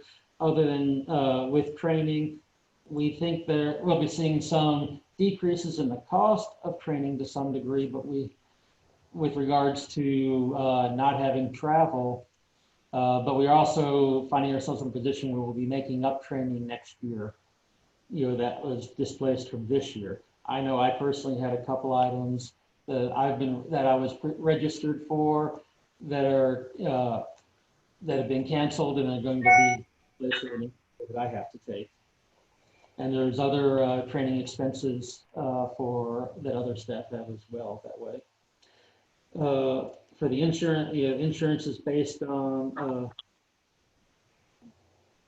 similar numbers, but slight increases that we have on those. The utilities category here with zeros in the middle, that's an example of items that are paid elsewhere in the budget that I think were previous numbers that were in this fund. So, yeah. The capital outlay category, we're trying to again show limits on the expenses there, but we do have a significant expense with the upgrades and the Laserfish. The Adams Park lease, that's the property where our sign is at the corner of 149 and 105. We pay the taxes on that property. So and the significant one in that, point out that, the property 149, 105 was a previous year item. The withheld by state is where, we had items that are withheld by the state that is just items that are zeros out and not planned for this year. The transfer to capital savings, that's the line we started by including the amended budget, and I had some revenue in here. If we end up the year with additional revenue, my goal would be to push, additional funds that are not utilized into that category. The goal of this one is setting up a separate general fund banking account that the money will be set aside but still carried forward on the general fund for future, that the council can then opt to utilize for future capital expenses, essentially long-term savings for future use on capital projects. Didn't we have the 30,000 under estimated 2019 and 20 if we plan on saving it, or do we abandon that plan? It was a new item first included in the amended budget. So it didn't have, an actual or estimated number really to be there. I guess it would be more appropriate those areas were blank instead of having zero. So its first appearance is in the amended budget council recently approved. And it's something that I would like to see council carry forward as a permanent item going into future years. So what you're saying is we amended the budget for 30,000 to be transferred to capital savings, but we have no intention of doing that. No, sir. We have every intention of doing that from the year that's ending, and I intend to continue that if council will approve it in future years going forward. So if we plan on putting 30,000 into the capital savings fund, shouldn't under the estimate line for 2019 and 30 show the 30,000 also? Well, that estimate line was based on numbers that was presented to council, in front of approving the amended budget. So at that time, there was no category for it. The category was created after those were put together. It's created by the amendment, they're saying. So. Yeah, I can understand the zero under the actual because we haven't done it yet, but I thought if we planned on doing, that line item for estimate was what we think what we're going to end up with at the end of the year.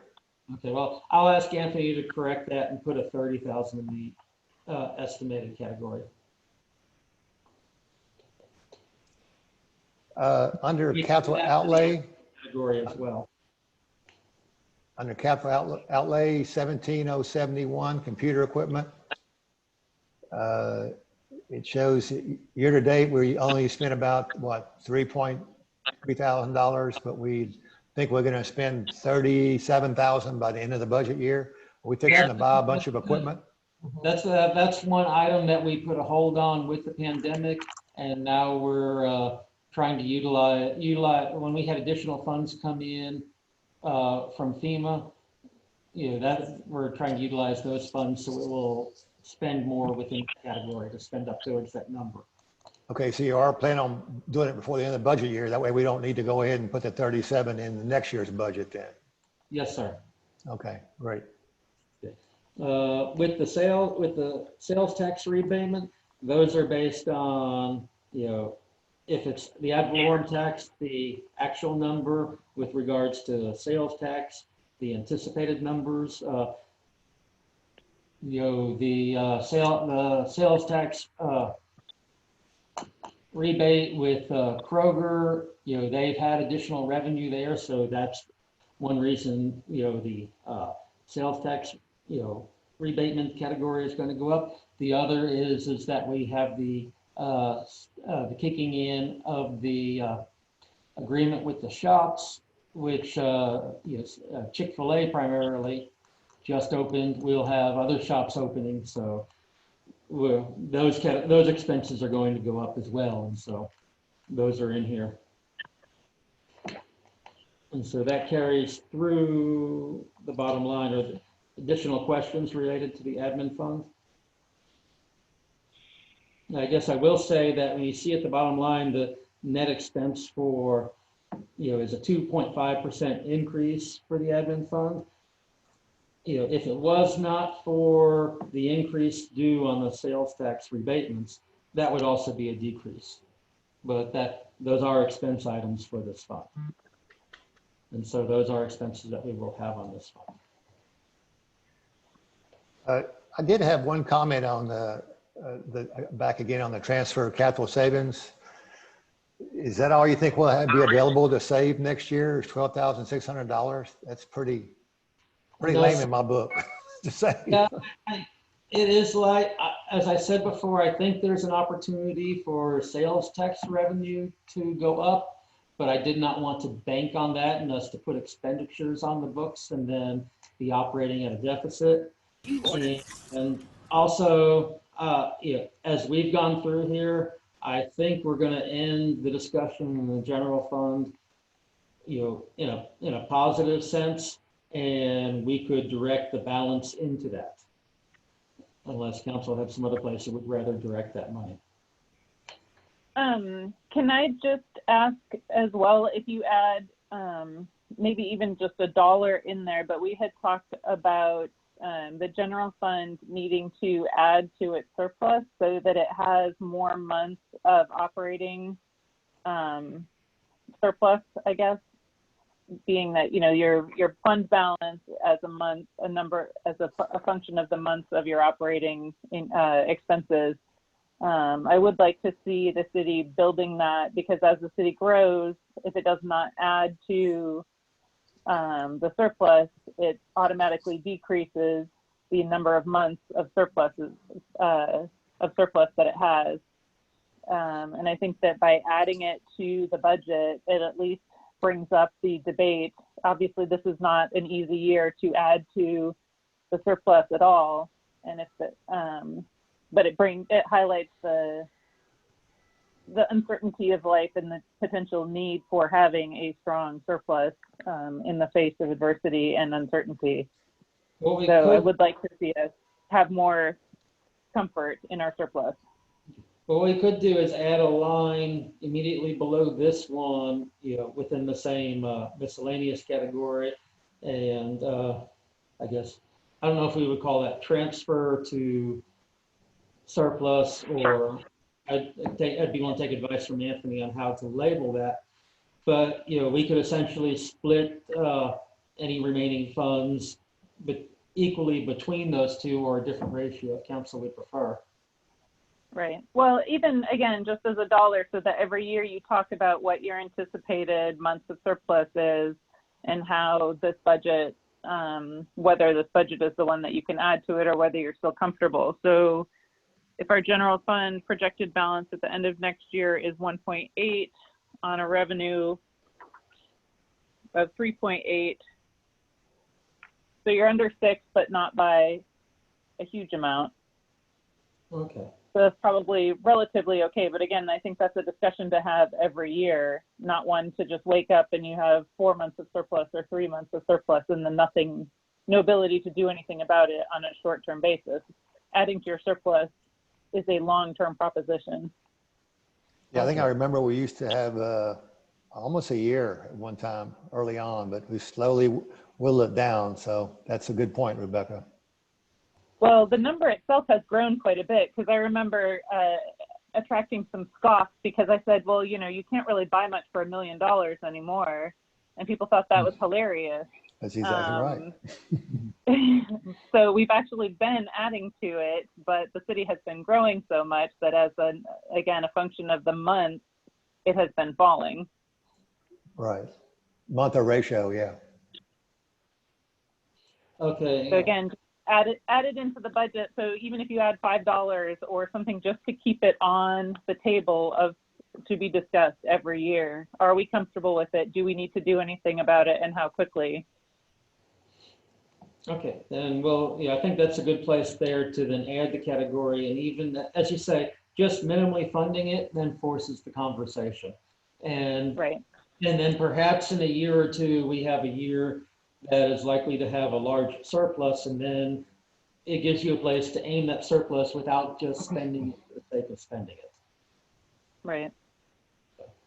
And I can just add it below that line item, and just below the transfer to capital savings, and whatever amount needs to go over there.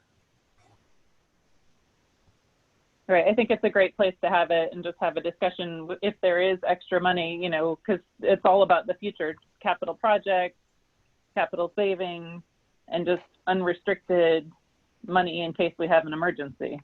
Absolutely. And I think that's the best place for it, because it ends up being, the last discussed discretionary item within that class of the fund. Mm-hmm. So you get to the bottom line, you talk about that, and then you can look at the bottom line. Right.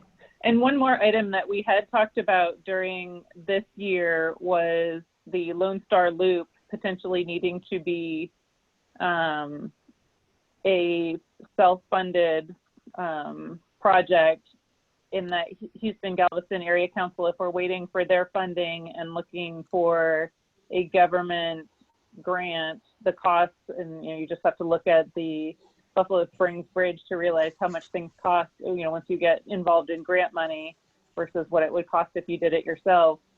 We had also talked about the possibility of starting to put a wedge in our budget for the bond money that it would take to make the Lone Star Loop happen. And I can't remember the exact number, but I want to say it was like $50,000 worth of borrowing or sorry, the amount of borrowing for $50,000 of payment.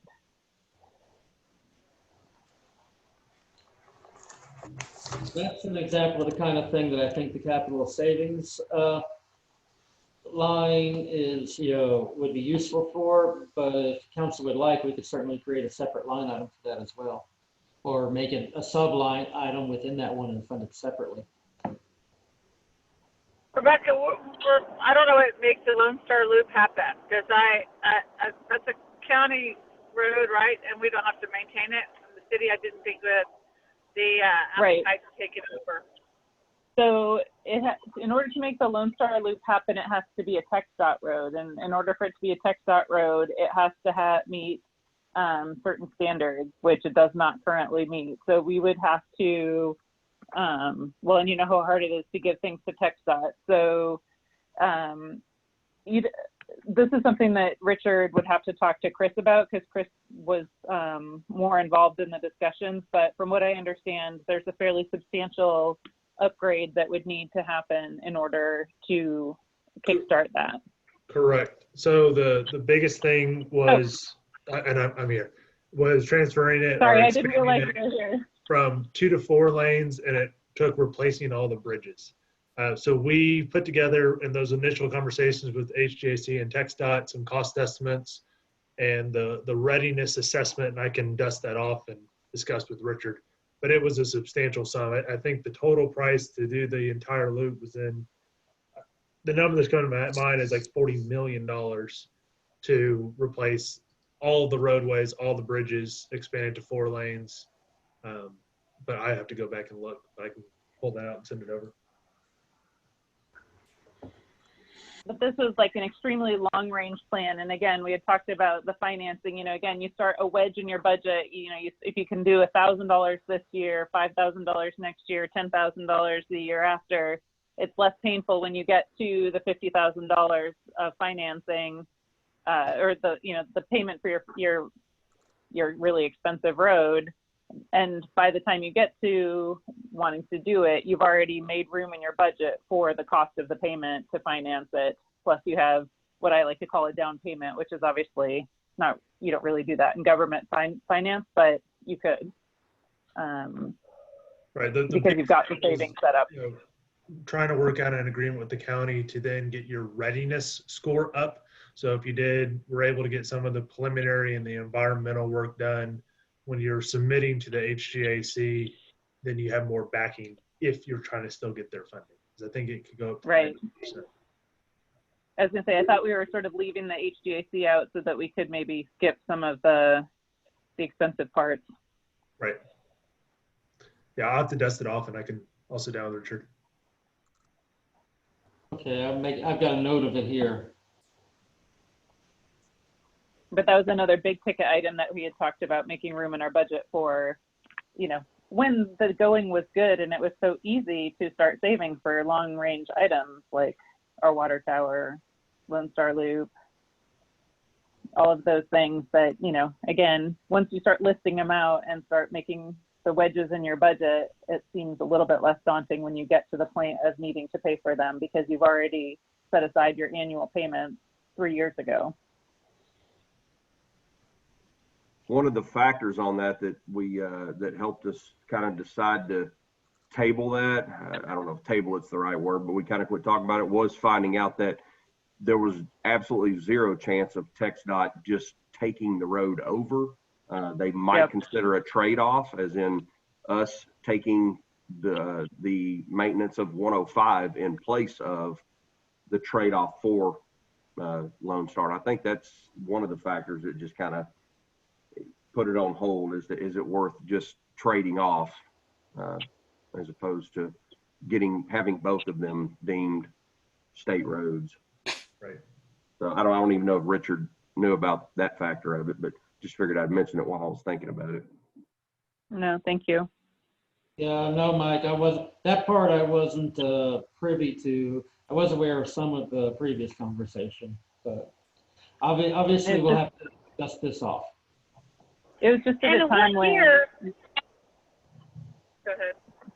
I was just gonna say, it was just at a time when downtown was so snarled and such a mess at a couple times a day that it was like, it's not even, you know, the sleepy, nice town to live in, because you can't even get from the north side to the south side in less than an hour. It was crazy. So it seemed like the loop was, yep. We were thinking about this loop because, yeah, with the addition to the second high school, we definitely don't have that gridlock or as much of it that it was.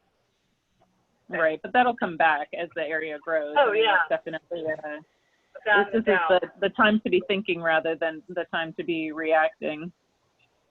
Yeah, I just didn't know if y'all were thinking, if, you know, when y'all talked about this previously, if that was a 5-year projection, 10-year, or 25-year. I just didn't know what that was.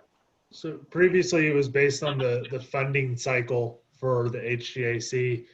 And I can't remember, but it was, you know, in the 10-year plus out range at the time when we were looking at it. I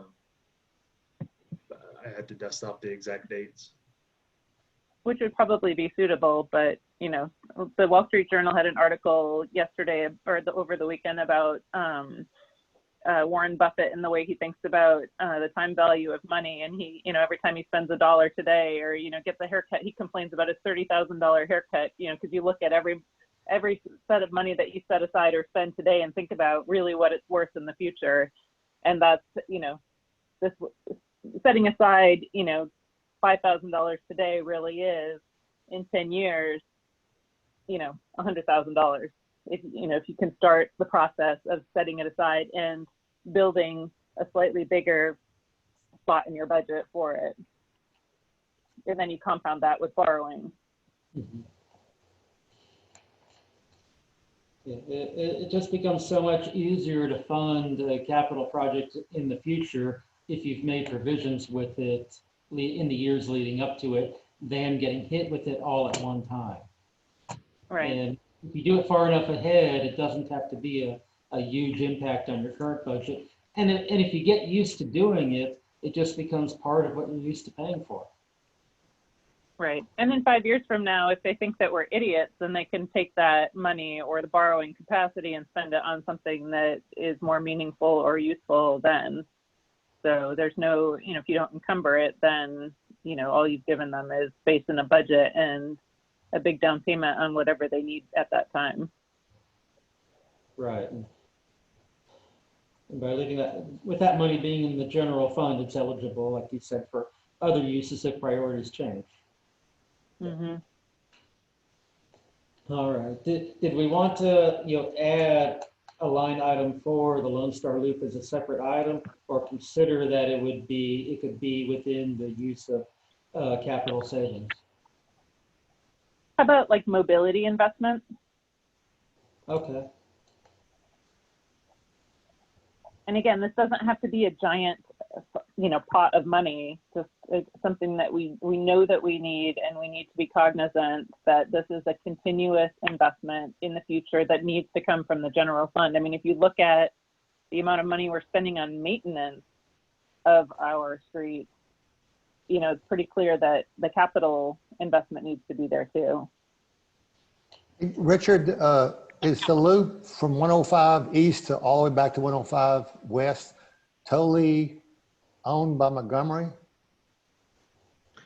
Because I know years back, the council was fighting the county on who owned it after they repaired it, but it's going downhill pretty fast on the west side again on that big repair job they made. So maintains it. It's split. So when you go out to the west side of town where the community center is, so where the city limit line is, from there west to 105 is county, so outside city limits. Then, you know, from that back over to Kroger is, you know, I think up for discussion is, you know, I think part of the terms when the county did the paving work was kind of somewhere to understand that the city would take it over, but I don't think that that is in paper that says the city is now taking over this road. Okay, so we're still in the gridlock then. Right after I became mayor, they came back and asked us to take that over. I don't know if y'all remember that. Who was here, Rebecca, Yep. TJ. And it was like hot potatoes, not us. We don't want it. And Right. they We didn't have, come knocking. And I think they come knocking every few years. So right. who's We mowing? have not legally accepted it. Who's correct. mowing it now? Larry They are. Forster, yeah, Larry Forster at the time advised council at that meeting that, I'm going to quote him as close as I can. His almost exact words were, just because someone gives you a gift does not mean you have to accept it. And council chose Yeah. to, I believe they chose to take no action on it. That's right. Yes. That's right. Now, so Mike, does the county mow it? Because somebody mowed part of it. It looks like all the way up to the city limit sign west of the community center. Are we mowing it? Well, we're not mowing it. The county's well, we mowed a small section of it for safety right there at Lone Star Bend, because we had a couple of complaints about being able to see as you come out of Lone Star Bend and as you come out of the Care Now facility. But in my view, and I think my view is shared at least by several people, the county still owns it because we did not accept it.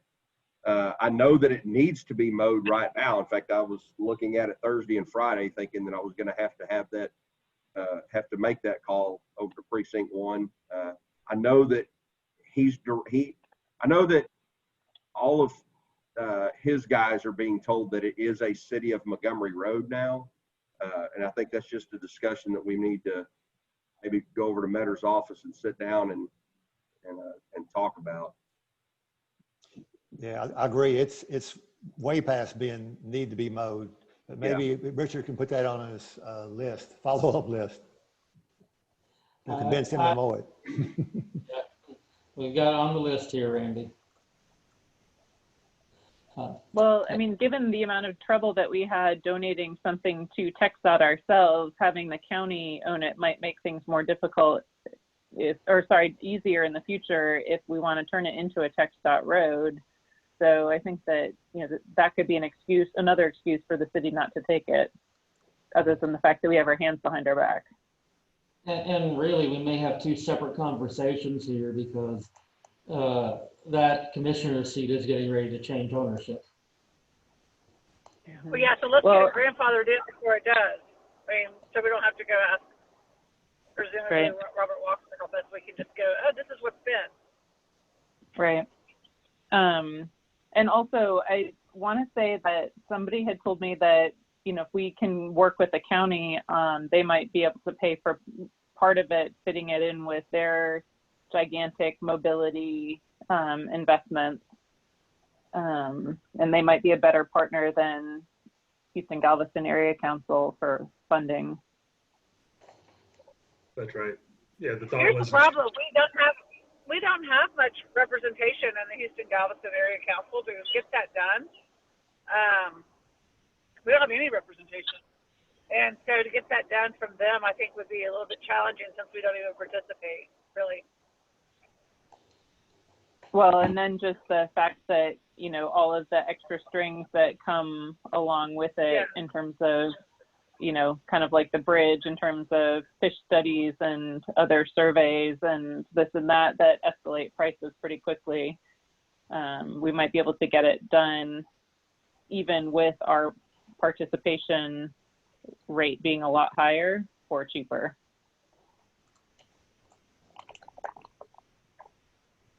And more quickly. But anyway, that's a long-winded diversion into adding another line item under the miscellaneous capital part of our budget. Okay.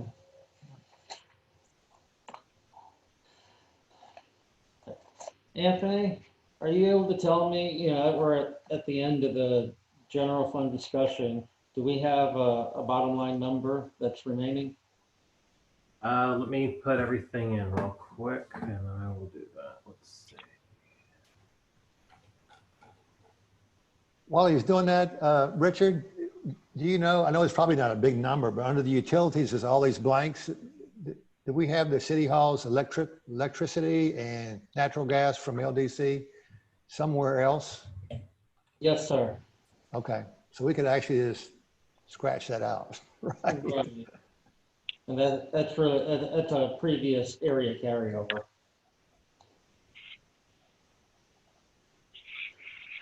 Looks like after I've put all the changes thus far, it's 78,200.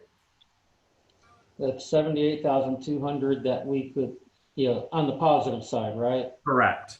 Okay, so those are funds that we could put in the capital savings, reserve savings and mobility categories. So is there some discussion on council of how we should split that?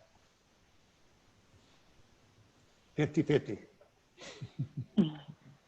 Well, I got three categories for you, 1/3 each. I think I'm fine with just 10 for the mobility. Okay, so 10 of that for mobility, and then 50-50 between capital savings and towards the surplus reserve. I think that'd be fine. Okay. You got that? Yeah, that works. 10,000 for the new line item that we'll put in there, and then it looks like it'd be 68.2 for the rest. So we'll just divide that 50-50 into the transfer to capital savings and the transfer to surplus, and that I guess will also include on that capital savings that 12,600. Or did you want that to be, or did you want both items to be the same total? If I'm making sense. Well, I'd keep that in there to give a head start to our capital savings unless council feels differently. Okay, I will go ahead and do that real quick. That is 68, so that's 34.1 it looks like each. So that'll be 40. Let's do this real quick. And that's 12.6. This part we're doing it live doesn't exactly look like this. Okay, that's that one right there, and then, oops, that's not right. Let me add two line items in there, and I would do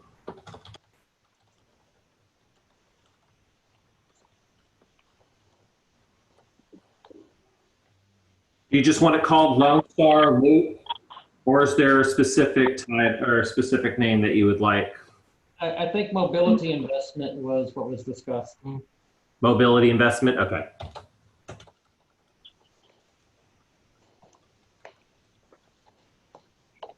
I'll fix all that stuff. Okay, so and that would be 34,100. 10,000, make sure it zeros, which it does. And I'll come up with a couple of line items or numbers for those. Let's see. Down for those. So the name, let's see, miscellaneous section. I'll just do.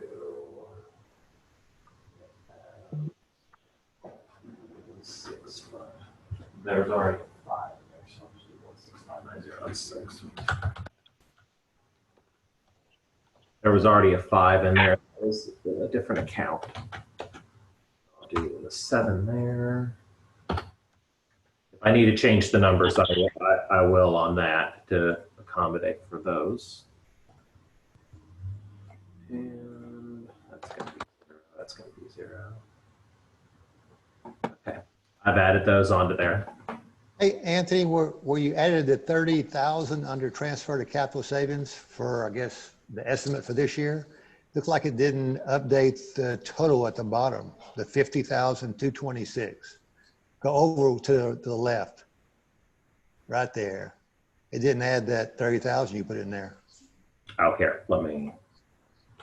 Yeah, There we go. okay, and then it should have added, yeah, it all went all the way to the bottom. Thank you. You're welcome. Let me fix the.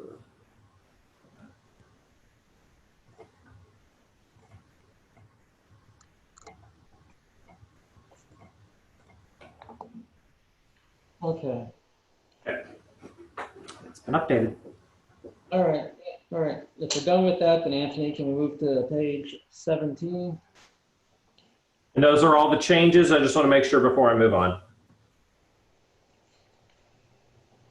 He went from 2.5% to 9.2.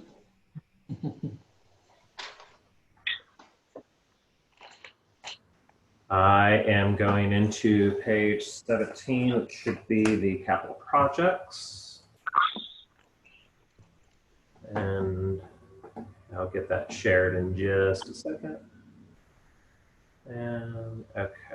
All right. There we go. Can y'all see, or is this good? Mm-hmm. Okay. All right. Capital projects is the primary reason we had Chris join in with the call. Just was timely that he was available for a few other items that took place a short time ago. Starting with the revenue items, we have the proceeds from the GLO for expenditure for this coming up. With the total transfers in, that's representing both transfers in from the water and sewer fund and the MEDC. You may remember our last council meeting, we had some discussion related to the MEDC. In previous years, they had made contributions to the debt service fund. And that was, I think, part of the reasons why a surplus built up there. For this year and presumably going forward, they've allocated the same money towards to be used towards capital projects that are consistent with what the MEDC funds can be expended for. And so we would, from the city's point of view, present those to the MEDC for them to choose to contribute to. With the amount of capital construction going on this year, I don't think it'll be difficult to identify items that are consistent with the MEDC's ability to contribute. There's also funds in here from the CDBG, FEMA, and it's a very small amount for interest. And Anthony, you might have to help me. Other source revenue, I don't remember that there was that we had a specific item on that, or did you remember? That was from the police car, I believe it was. Yeah, transfer from the general, when you look on page 18. Okay. And then the FEMA reimbursement, that $90,000 is impact. So it's not from FEMA, it's just kind of how it got grouped on the next page.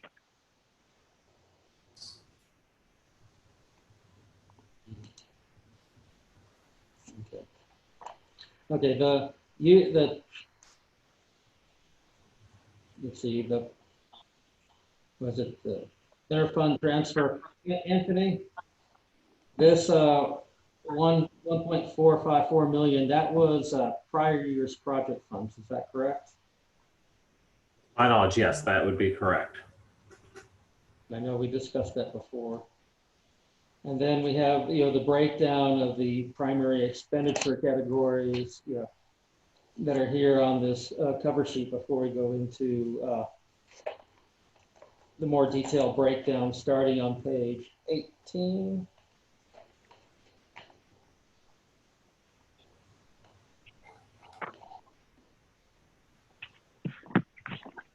And so without having the GLO, without having a specific breakdown of the GLO funds yet, it's just there as a block item until the spent towards those. We show, well, we're showing, the sources of funding first in more detail. I get down through the revenue items. Sorry. And then there was halfway down the page, there's the $90,000 that I think, Anthony, if you see where impact fees is actually a sub item under FEMA grant revenue. I do see that, yes. Okay. That's how that got carried over on that first page. Let's make a note to correct how impact fees are noted on here for the final report. That's from the utility fund, correct?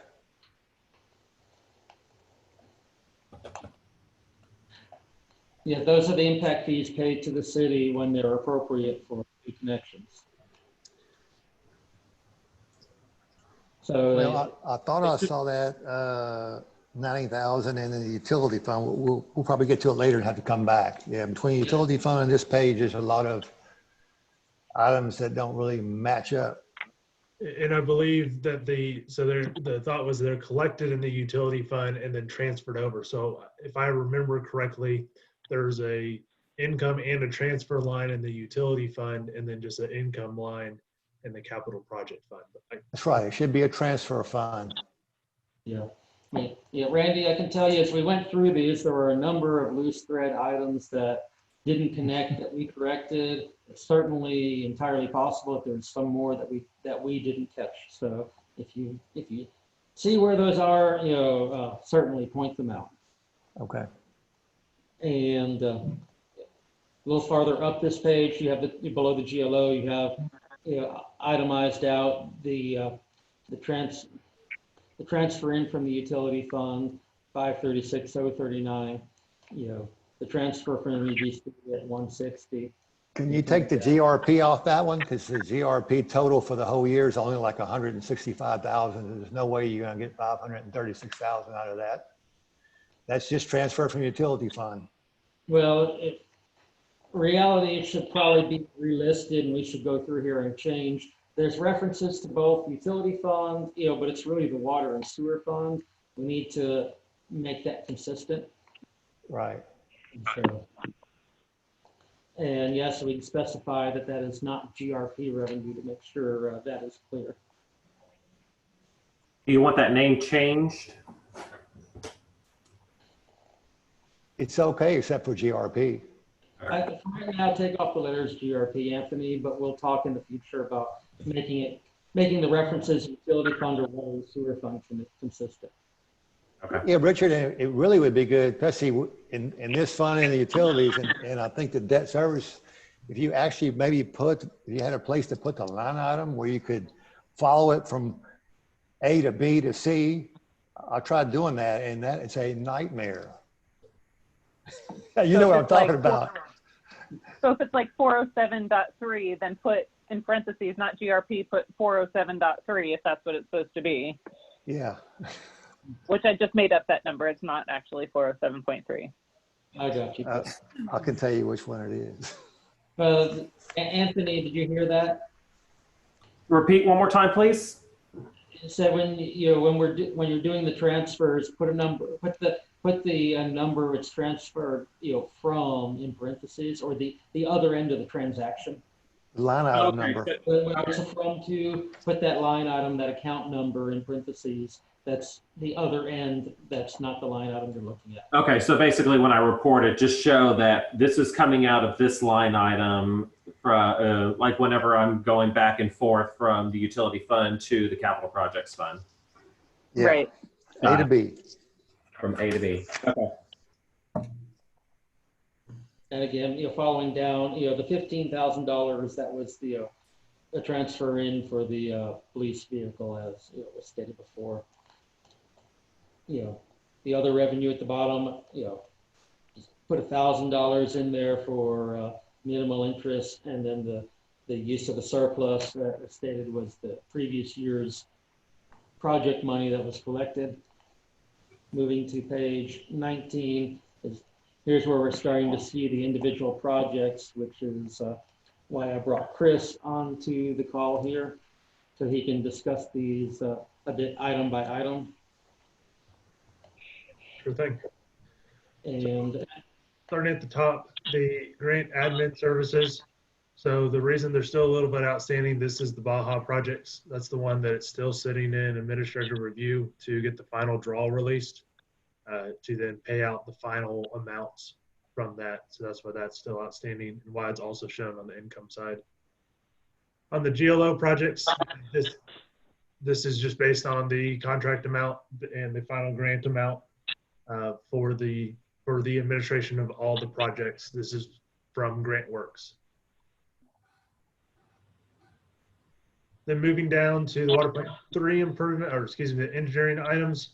We have everything listed out there. So water plant 3 improvements. This was the estimated amount remaining for as of September 30th for the project. I know we have a follow-up meeting with Randy on Thursday and staff to go through water plant 3 in detail. So this is subject to change depending on the outcome of those meetings. Lift station 1 expansion. Again, we left it as a kind of a placeholder. As of today, the startup of the lift station is supposed to be done on Thursday of this week. So likely all this will be closed out and this will be zero going into the next fiscal year. But we wanted to leave a placeholder just in case there's punch list items remaining. Houston Street water line replacement, that's an old project, so that's a zero. Lift station number 3 reroute. You show on here there's a 0, and the reason being is the recommendation is to hold off and continue with that project on hold, and then reevaluate come Q2 next year, and to see if we want to move forward with that. So this isn't going away. The 19,000 still is a true number. It's just not in the budget at this time because it's on hold until further notice. Downtown water line improvements we've discussed. Again, that's the remaining cost as of September 30th. 18-inch gravity line is related to the lift station 1 project. So the only thing left there is the final closeout documents that are waiting for the lift station to be complete. Once that is done, that can be 0 as well. So we're tentatively scheduling again for 2 weeks to do those final documents. So ideally, this is a 0 actually when it comes to next year. But again, just holding out for any last minute items. Nothing more on the Baja project. That is all paid out. Hurricane Harvey is all done. And then the GLO, this is based on the grant that was submitted to the state and approved by the state, the engineering amount. The difference from last year, I don't know where this came from, to be completely honest. Same thing with the total amount of the grant was different. But the actual engineering based on the grant is 225, not 300. Construction contingencies, again, same story as before. Lift station number 3 force main, it hasn't gone away, but it's 0 since it's on hold. Lift station number 1 expansion, we have 0 contingencies since that is done. As we know, there's some bid allowance items that haven't been used for $15,000 in the bid because nothing has come up during construction. And then also we have the damages portion that we still have to work through with the contractor and the final resolution to that. So again, we don't have any expected contingencies, and there theoretically should be a negative from the cost that gets paid out based on the actual contract amount. Water plant 3 and the downtown water line, we did leave contingencies in here on those. This is roughly, with them being $900,000 projects about each. We did 5% on each one for construction contingencies going forward on both of those projects. Again, not expected, but just to have that in the budget in the case something comes up. Wastewater system. Again, the lift station number 1 replacement project, it should be complete. However, likely we'll still be dealing with final punch list items come November 30th, so there'll be a final payment out. And again, this is not assuming damages. This is just the total amount and will be adjusted down after the settlement on damages is done.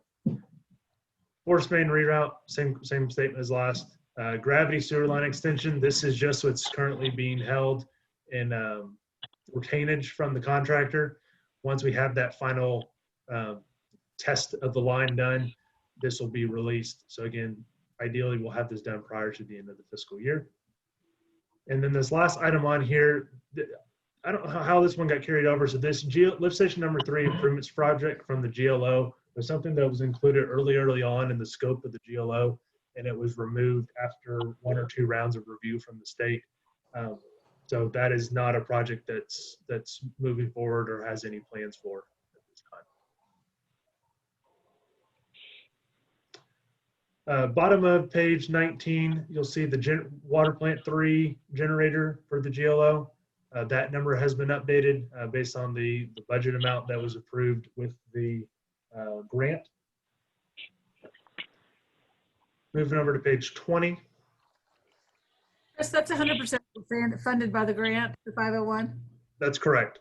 So the total grant amount is 2.28 million, and the total cost that was approved in the budget for construction, engineering, easement and land acquisition, environmental analysis, and admin fees used at 100%. So there is no city match on the GLO. So unlike the CDBG projects where I think there was a 15,000 or 15% city required match, the GLO does not have that requirement. Okay, thank you. I am now on, so page 20. Then we have, this is updated per the actual construction contract or the construction bid prices for the downtown water line improvements and for the water plant number 3 improvements. Again, this is based on the recommendation that has not been awarded for water plant number 3. And we're meeting with Randy and staff on Thursday morning to discuss this project and come back to council to discuss that further. And then the remaining item on the Baja CDBG improvements, again, that's a carryover. That's just waiting to release those final funds when the GLO, or excuse me, when the CDBG releases the final draw request. So all that work has been completed. It's just a matter of timing to get the funds released and paid out to the contractor.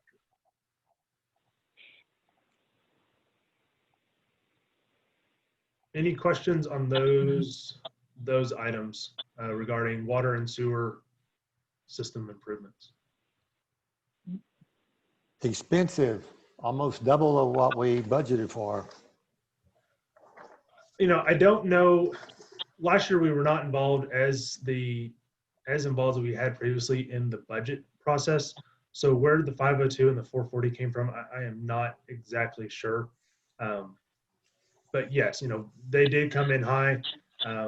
When we based on the updated estimate for water plant 3, it was still about 8-9% high. And then the downtown water line as well, it was, I don't remember the exact number, but it was in that 10-15% high range as well. But these don't include engineering or contingencies? That's correct. So, well, they're separate line items. So if you look, so line item 43,976.1, and you add in, if you move up to 43,995 on the previous page, those are your contingencies.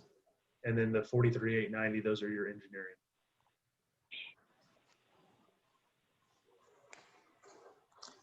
And then the wastewater lift station number 1 replacement, yeah, that was way over also. And that meter's still counting, right? We still have about 100,000 left. Correct. So as of your last pay estimate, you had about $208,000 left. We expect another pay estimate between now and then the changes in damages. So that's for that $100,000.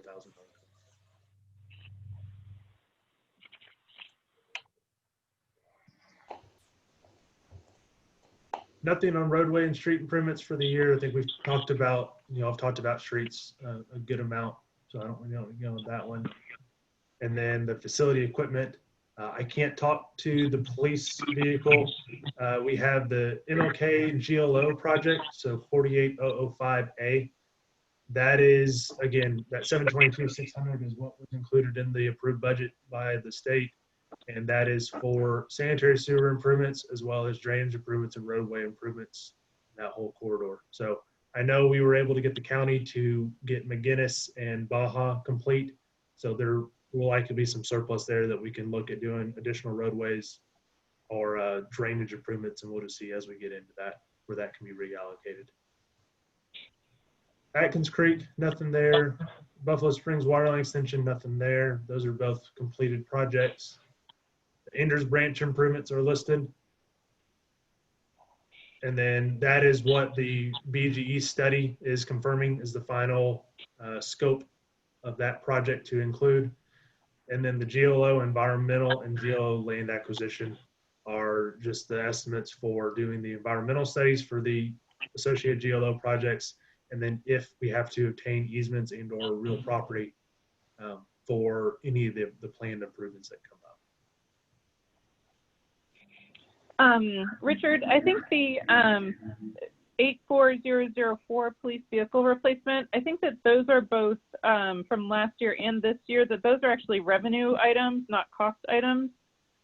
Because capital outlay 17070 transfer to capital project fund vehicle replacement, that's their depreciation cost. That's not an actual outlay of funds. Okay.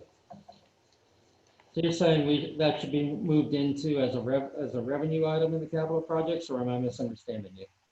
Yes, they're building assets with that payment out of their budget. Okay, I see that.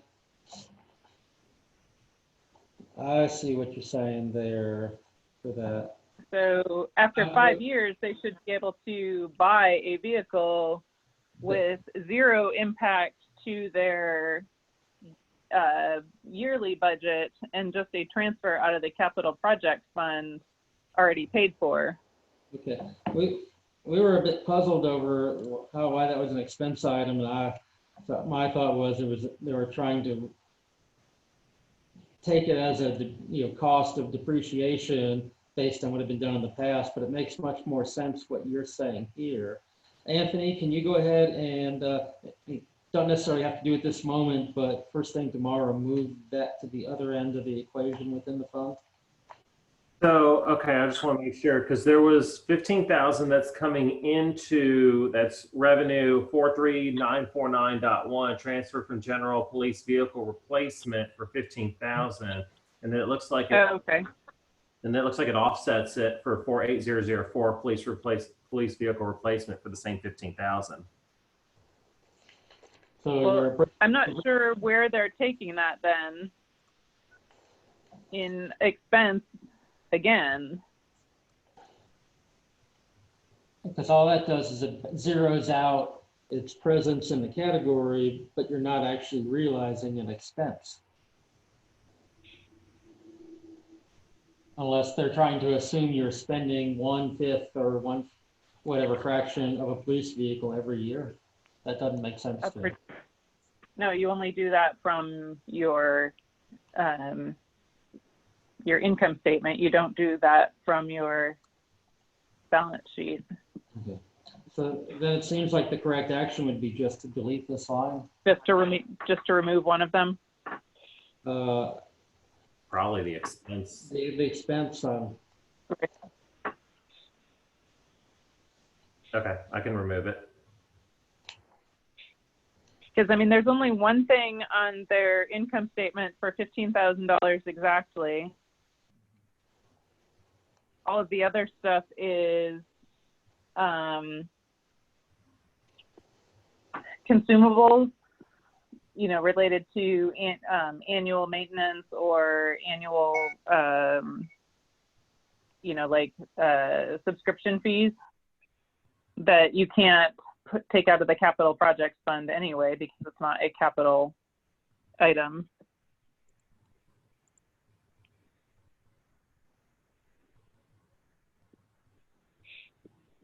Okay. That makes sense to me. So I don't know how you're building up their, the volume of assets that people are accumulating by taking their depreciation. But like I said, if he does this for 5 years, he should get a free car. Like, I hope the chief didn't hear that. It's like a scam. It's called accounting. It's a total scam.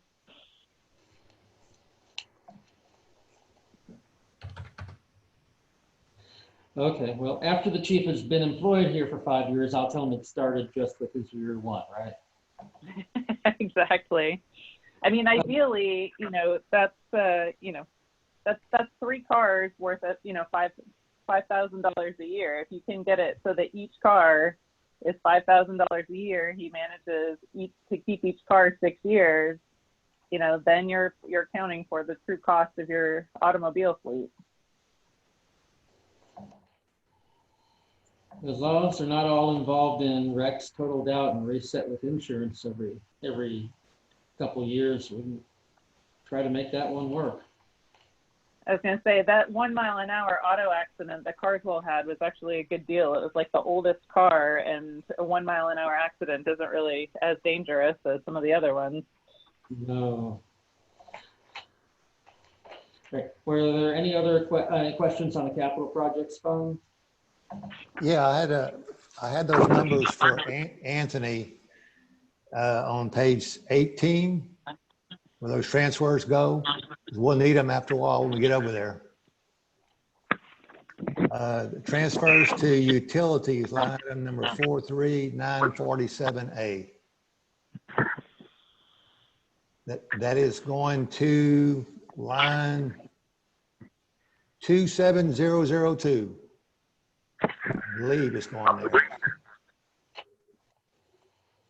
Well, from I'm sorry, there. yeah, from 27002. Going from, yeah, 27002. Make sure I turn the right And page. if you go over there, we'll get over in a minute. It's not right over there either. So 2 down from there, number C. If you caught up. Give me just a second. Let me get this. Okay. Okay, yeah, coming out of 27002 in utility fund. Okay, go ahead. Line item number 43947C, transfer from utility capital cost projects. Okay. It's coming from line 26901.2. 43947C coming from line item. What was the number again? 26901.2. Got it. And that same line under estimate 2019 and 20, if you go that line item, it's showing that we estimate to spend $33,900 over there under estimate right there. Yeah. Under here. Yes, okay. That's right. Okay. I've updated that number. Okay, let's see. All right, was that everything for the capital projects fund? Just had a question on the page 20 for you, Richard, under Atkins Creek, right there in the facility equipment and planning, $321,000 actual estimate. Was that is that pertaining to the 365 that we got a refund on? I know that Atkins Creek was a FEMA refund. It would, and let me look and see that number. Sounds like the construction amount for Atkins Creek. I mean, that's what we paid for, I guess, right? You're talking about what's in the current year expense item. Yeah, it wasn't in the budget, but we actually, looks like we paid $321,000. And then I guess that 365, I'm guessing, was refunding our money plus a little extra credit, right? That you added under the budget amendment. Because the refund was not, I think, let me 1 second. Let me finish my first thought before I jump on the next one. So your total amount for construction of that project was $321,592. I just lost my screen. So $321,592.40. And that is $321,592. So that is the construction contract amount for for Atkins Creek. The 365 is you get reimbursed based on all expenses. So the environmental analysis, the engineering, the surveying, and the construction costs. So the total project cost was around 415, I believe it was. And so then the 90% was based off of that number's working out. So I guess what I'm getting at is, well, theoretically, I guess really the 365 refund should have been probably captured in revenue under the capital project fund. I know it all comes out in the wash, but.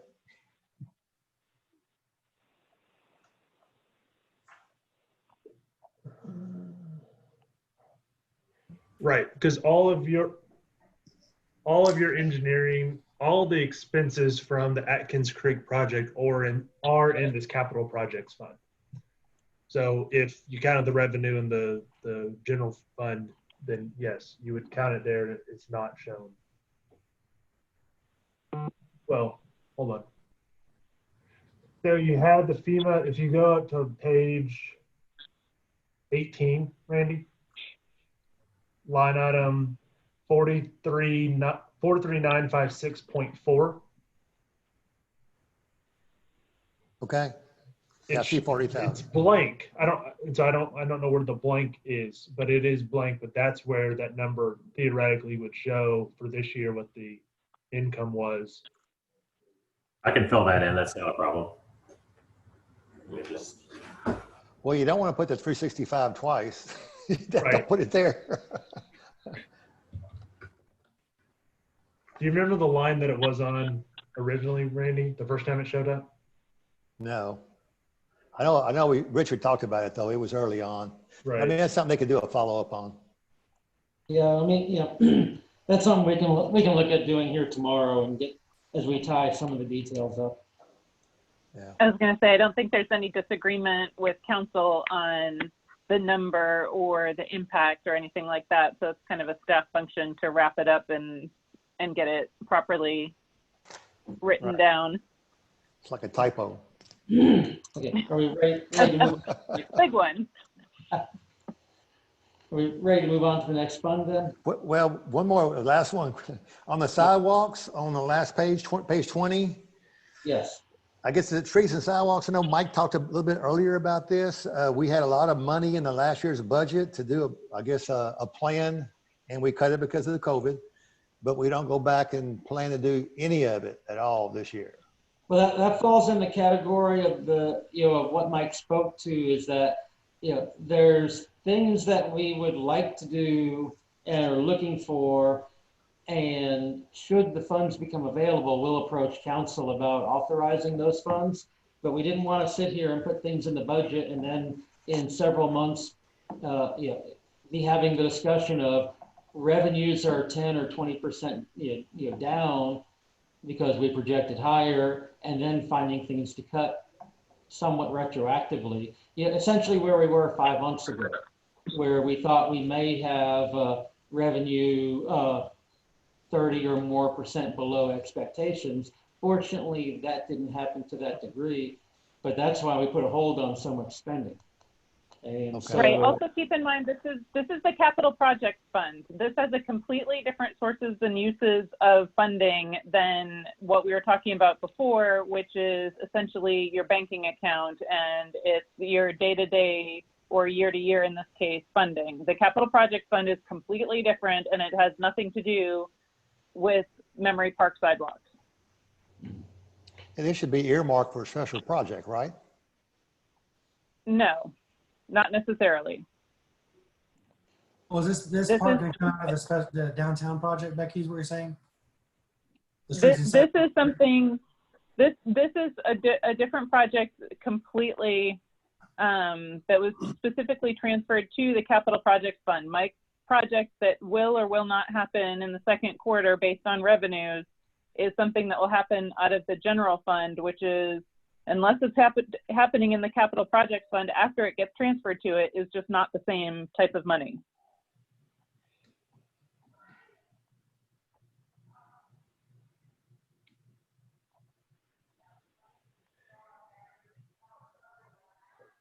So this money is basically Richard's savings account that he transferred from the general fund when we made the budget amendment.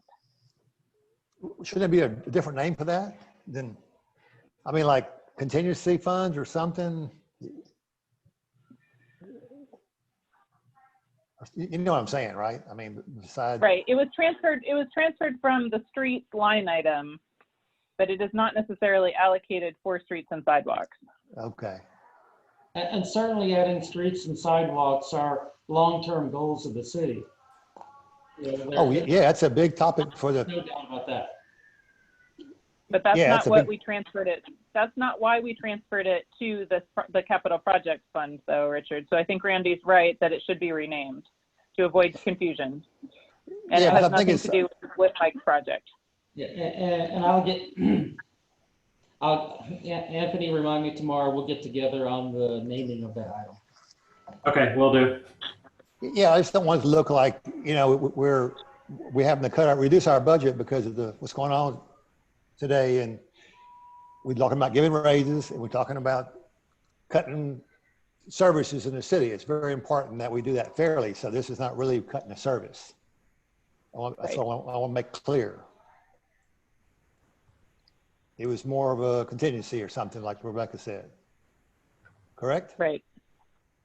It's for savings for future large expenditures in capital items like water towers or Mike's is roads or. contingency.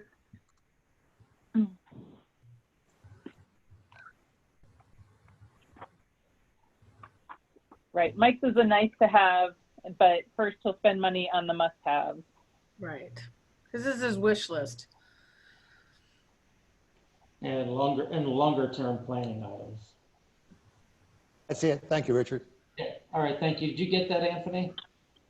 Is this for capital projects or is this for, I just want to make sure that I understand where this is coming from because I don't want to confuse it.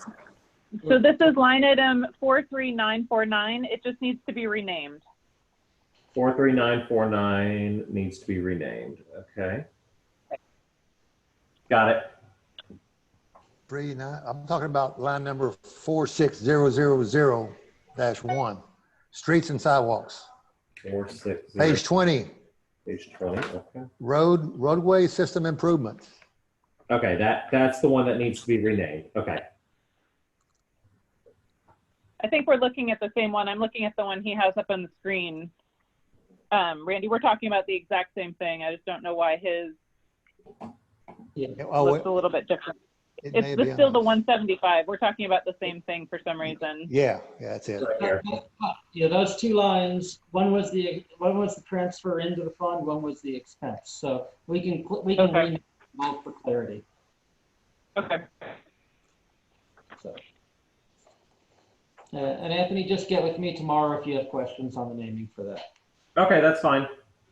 Okay. Are we ready to move on to the water and sewer? Let me save this and I will get into that. Page 21, Anthony, when you get it. We're doing water and sewer fund. Okay.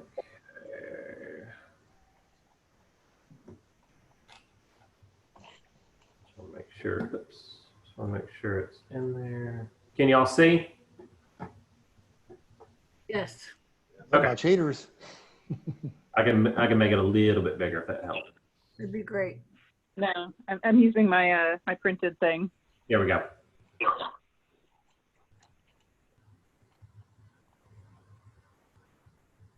Okay, so the first page is just the at a glance overall. So skip over to 22. First section is your statement of revenues. Not seeing anything. Here, sorry. Here we go.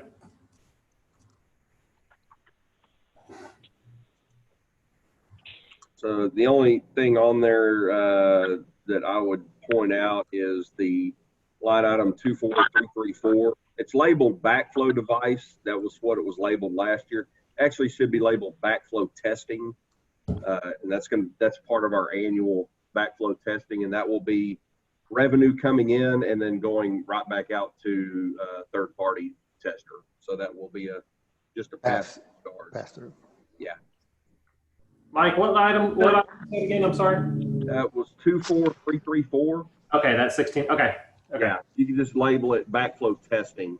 because it matches another line item in the expenditures. So if you can just set that up as whatever the formula is, so that again, we don't end up with an expanding margin on this. Yeah, well, they match. So if we end up a little under or a little over, they're still going to balance each other out. Okay.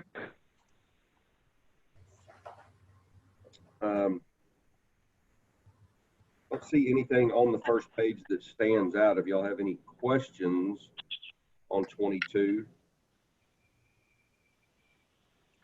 Not. Let's see. So Well, on 22, yeah, I was looking at your GRP and your calculated water and sewer revenues.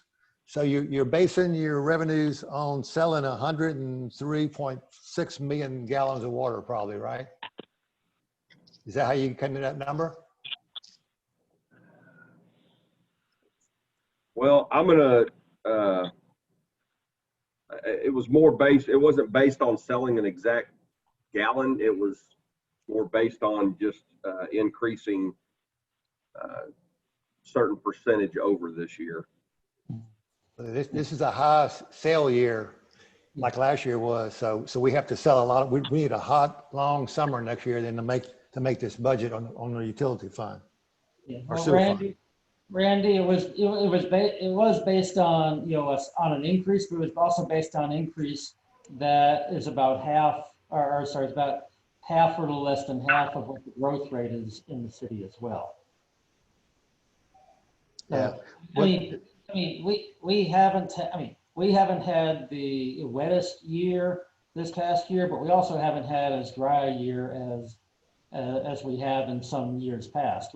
We're coming off of a trend of several average, I think 5 or 6 average or above average years in a row. Yeah. Yeah, this year looks like, based on what your estimate for 2019 and 20, it's about 100 million gallons. So based on the GRP, that's an easy one to look at because you got a set fee there. Mm-hmm. I was just curious how you came to that number. This is without a water sewer rate increase, correct? Without, yes. Okay, good. Okay. Richard, quick question. The $200 return / miscellaneous fees, if we're looking at that and the $8,000 of costs for a returned check, I mean, I don't want to nickel and dime people for fees, but I think that everyone shouldn't be paying the costs of other people having non-sufficient funds. Can you circle back and make sure that we're receiving adequate compensation for the fees that we're being charged? Yes, we can. Because that $8,000 is a big number if all we're getting is $200 in revenue.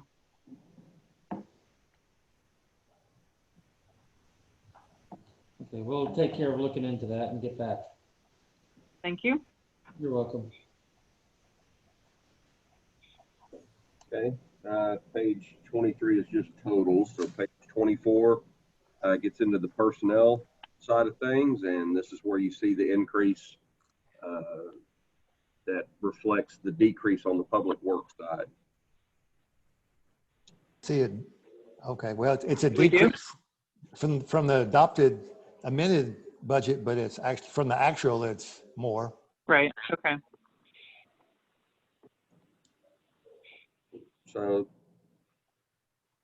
nothing on here stands out to me except it's not much, but the chemicals.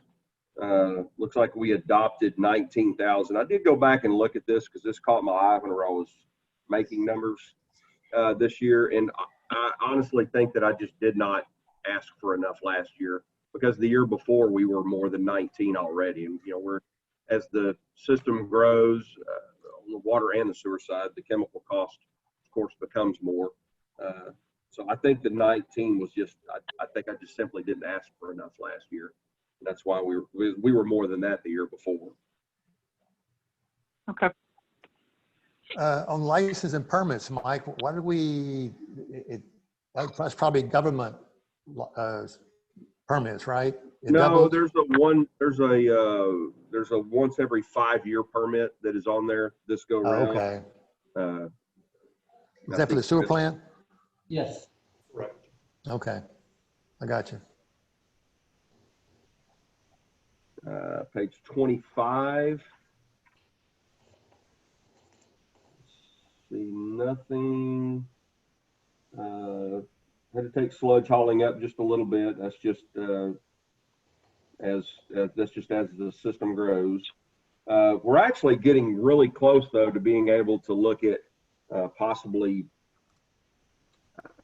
changing up how we waste. We're almost there where it makes sense to have a company come in with a belt press instead of wet hauling. We did look at that this year. We weren't quite there, but I think we could possibly hit that this next year, and that could end up bringing our sludge hauling costs down. It's just they will only come in for there's a minimum amount, and we're just not quite there, but we could hit that this year.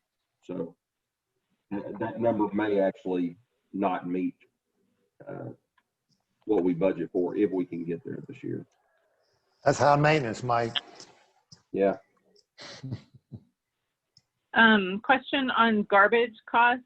I have a feeling that given how many delays Waste Management has had in picking up and diesel costs have been low because people haven't been driving, but that's been the only thing that probably kept prices down. I'd be shocked if we don't have to do a garbage rate increase soon.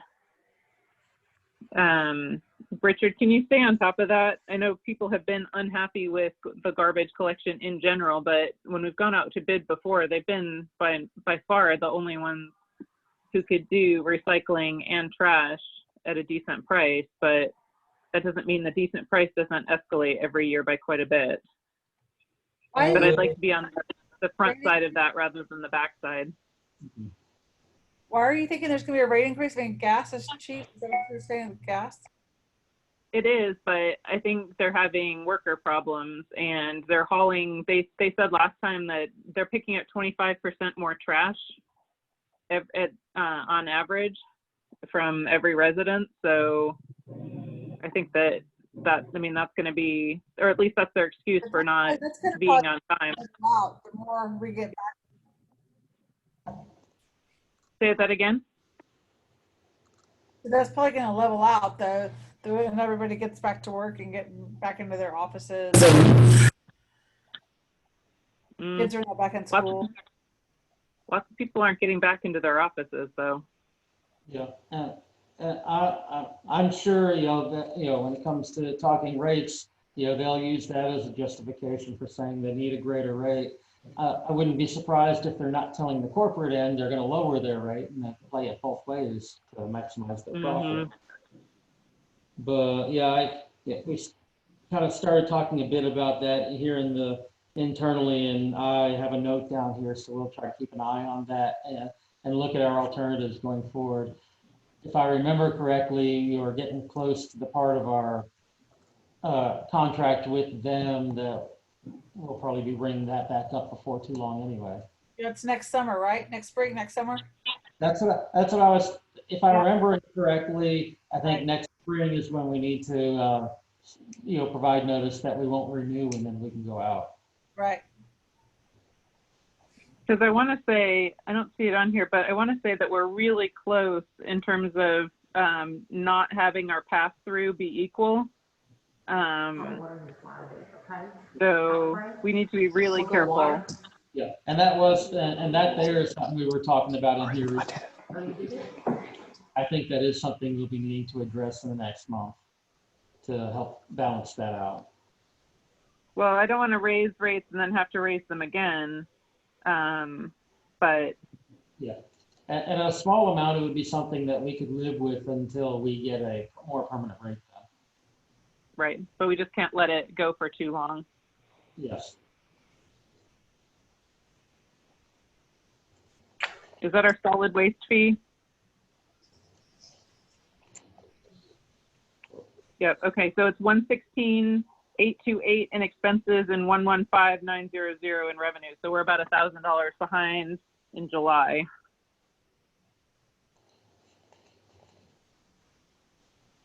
or sorry, $1,000 ahead. So that's without any of our costs built into it. Okay. So So yeah, no room for. Yeah, that'll bear watching to make sure we don't get the wrong direction too far. Right.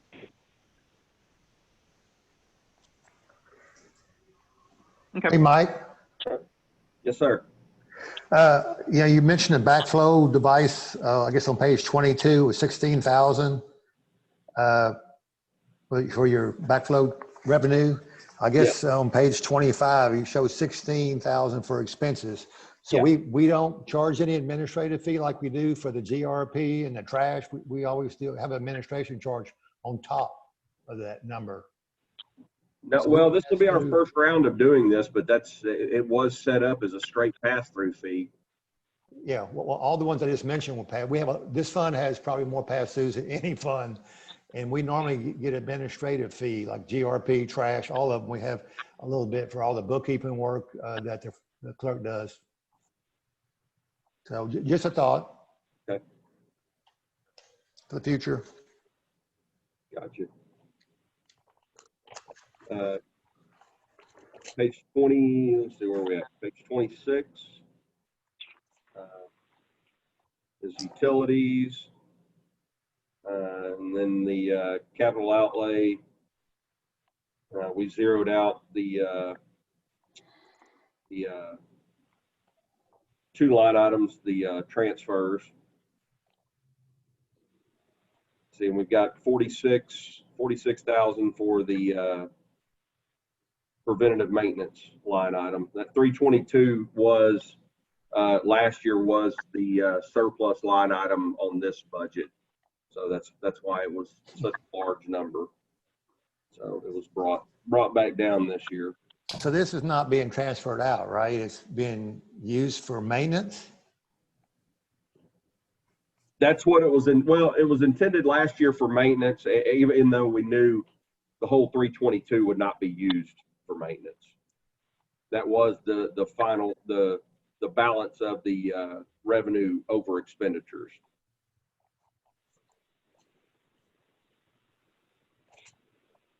So to have a zero fund budget, you basically added an extra $280,000. Yes, that's where the rest of the funds went to balance it out. And that way, if we had something that ultimately needed those funds, we would know where they were. Right.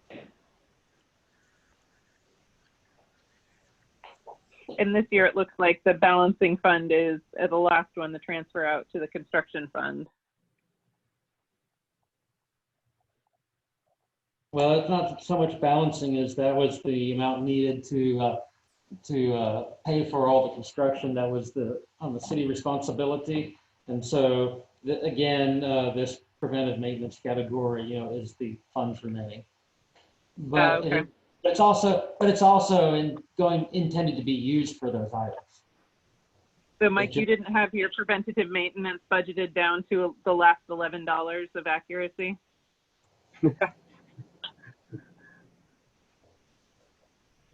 It looks like it is. Richard, this is a section here where it's probably good to put those numbers where actually this is going, because I tried to trace it back, and that's where I found some of the errors before. That those numbers where this was going were not matching these numbers. Yeah, and that's what Anthony and I will be working on that as we move forward. For all transfer categories throughout the budget, match. If it's a transfer out, then in parentheses put the category it's transferring to. If it's a transfer in, put in parentheses the category that it's transferring from. And right. I think that'll definitely help the understanding of the budget. Yeah, and the questioning of the impact fees, line item number 26901-3, impact fees transferred to capital fund project. We planned this budget year to have $91,000 transfer over, and we transferred zero over. So all of a sudden we're going to collect $90,000 this next budget year? Well, it's largely based on the fact that we, the amount of impact fees was actually collected was well below expectations. And so we're going to be, we think we have a more reasonable expectation of impact fees projected for this year. If I can add to that, so where that comes from, all the developments or most of the developments this previous year were pre-impact fee. So Right. Chick-fil-A, Starbucks, all those, they pay the cost plus 200%.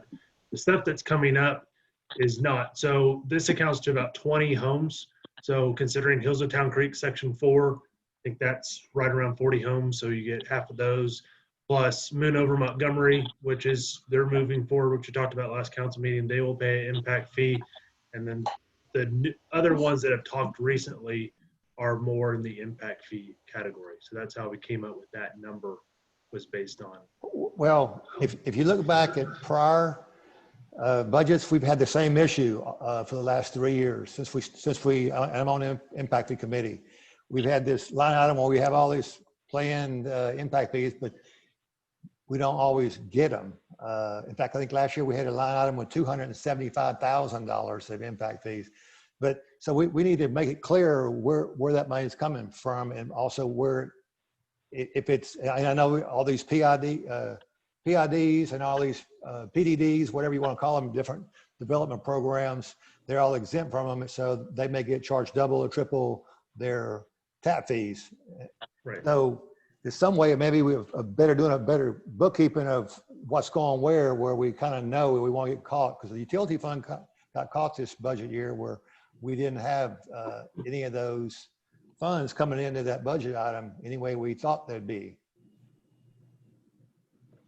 Right, but Randy, those are legally only supposed to be spent in a certain way and collected in a certain way. So if we didn't collect any, it's supposed to be a pass-through, so it doesn't matter if we didn't collect them, because it's a pass-through to a savings account in which you only spend it for legally approved items, which we didn't have any under construction or under plan that are specifically identified. Since you're on the committee, you know which ones those are, and we don't have any of those going. So whether I mean, it's not great that we had $0, but we didn't spend any of those dollars either.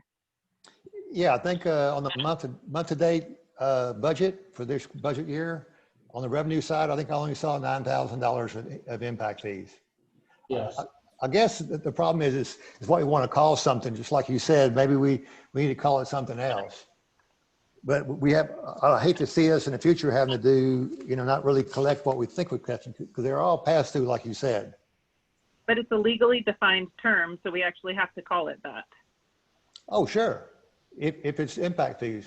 But don't say, well, we're going to transfer 90,000 out of the utility fund when we only collected 9,000, not 90. Yeah. Well, at the time, but if they didn't build it, then we can't collect it. I mean, we can only collect it when they tie on. So it doesn't. So it doesn't really matter. That boils down to maybe we shouldn't call it impact fees for 90,000 for this budget year. Yeah. Well, at the time the last budget was put together, Randy, it was anticipated it would be collected. So if we hadn't put it in there and we had collected it, then we would have had, the revenues that had no purpose assigned to it. So unfortunately, it didn't happen. I think what we have in here for this year is far more realistic. Yeah. So the last few years, it's been a big sore spot in our utility budget. I can understand that. I don't think that's going to repeat itself for the coming years.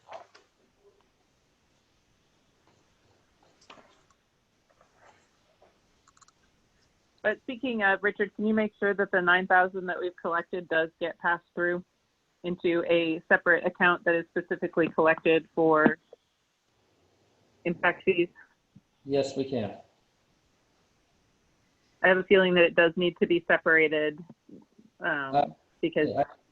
Yeah, I think those should also be, they definitely need to be tracked separate so they can be kept separate so we know where they're going, when and where they are expended. Right. I think it should have its own bank account. Yes. Or taxable account, or however you want to do it. Yeah. And I would agree with that. And So, some of, to kind of counter one point, is there were some of the projects that have been done. So the Buffalo Springs Waterline Bridge crossing, that was on the list. So that we can use some of the funds toward that. And then the other one underway, the downtown waterline improvements. And then I believe the lift station #1 expansion. So there's a few projects that are at least a portion of lift station #1. So there are a few projects that are out there that we can be allocating toward the debt service at least payments of those. Okay, so our $9,000 could be spent. Right. Well done, Chris. We've got a $3 million budget, and we found $9,000. Making progress. At the same time, though, we'll have to track where those go, because we can only allocate or make sure we allocate no more than the appropriate funds to any particular project as we go forward.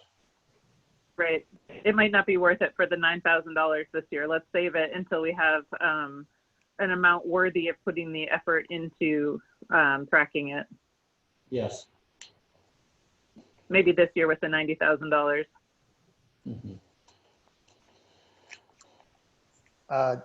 Another one was on the page, bottom of page 26, under miscellaneous, 27001-2, transfer out of debt service /GRP. This was supposed to be the transfer or the pass-through of the collected GRP per 1,000 gallons of water on your water bill. When we put the Catahoula well in, this was where it left the utility fund back to the debt service fund to pay the debt service for the Catahoula well loan. And as you notice, there's been nothing in there for a while. It used to be about 150,000, and this year I think we collected 160,000. So I imagine the money is getting moved somewhere, but this is, to me, again, on these pass-through fees and funds, we need to show them correctly. In and out, very simple. Okay, well, if that money was going to you're right, Randy, that money is just, it's getting spent somewhere else. If that money was transferred into the debt service fund, then we're either building up a surplus in the debt service fund, which, as we already know, has happened in recent years. The only way to balance that out is to lower the money going into debt service, so then it goes into general fund and then becomes a general fund expenditure. So yes, it's not I get us any more money by making it right, but I made this, of course, my camera, I'm not sure, can you see my camera? I made this for Jack a couple of years ago. It's a one-sheet spreadsheet that shows, because this fund has so many pass-throughs, it shows all the pass-throughs, very simple on one page. But can you send that to me? Yeah, well, what I do tomorrow, I'll try to take the budget proposal, it's in front of us now, and I'll try to put it on this spreadsheet and then send it to you. All right, thank you. At the very least, again, I think it's one of those where the GRP monies collected should be used for groundwater reduction projects. And even if we don't send it to the debt service fund, if we use it for projects that are related to groundwater reduction projects, that would be an acceptable alternative. Well, I don't totally agree with that, because it wasn't supposed to be for projects. It's supposed to be paying our debt for the Catahoula well. This was, the GRP was going to pay the Catahoula loan, about probably 85% of it, and MEDC was going to pay the rest of it. I think it was about 110,000 they ended up, and the GRP fee and those two together paid that Catahoula well debt. That's what it was set up but for. Again, it's not legally encumbered by any agreements or legal documents that are currently available, and other entities are paying GRP as well. If you're, like when we were still part of UD 3 and 4, we paid GRP to them. So, this is something that we're still paying, and we're supposed to be investing in ourselves. So right, but if you do the paperwork right, and to me, showing what we pull in as we sell more and more water, we could actually raise your GRP fee because it's totally separate than your water and sewer and trash. If you needed more funds for additional projects, but it would be all accountable. The way this is, it's somewhere in the numbers, if you can find it.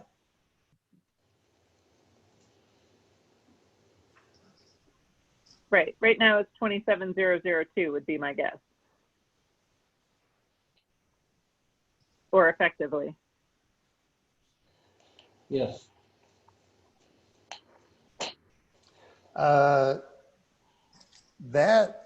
Those numbers are not right from what I saw. This is the one we looked at a while ago, and I told Anthony that it was 27,002. That's where it's coming from. I think the 536 is correct, but the 154 in the both middle columns should be estimate.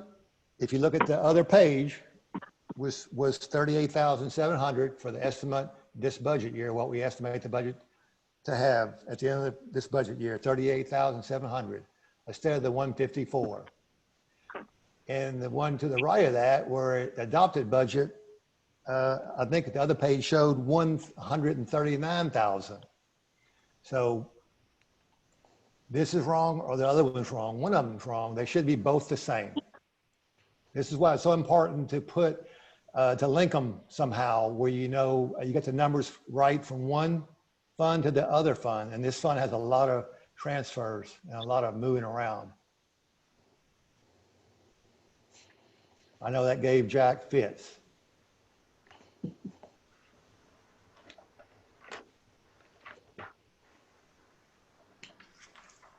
Can you see that, Richard? I can find the item number, and we talked about it a while ago. Let me see. Oh, yeah, I see. You have to pull the construction fund back up or whatever, the capital But Anthony, capital project fund up, and it's one of I think the second page of that fund. That's where these numbers go. Oh no, I see what you're saying, and Anthony would have to change files to do that. So I don't. Yeah, it's something you can do, but just be sure they're correct on both ends, and they're correct, you know, and they match up with maybe numbers to help keep track of that. It's very hard to follow through. Yeah. Well, I mean, I do. I mean, I've got both of those pages here, so I see exactly what you're saying.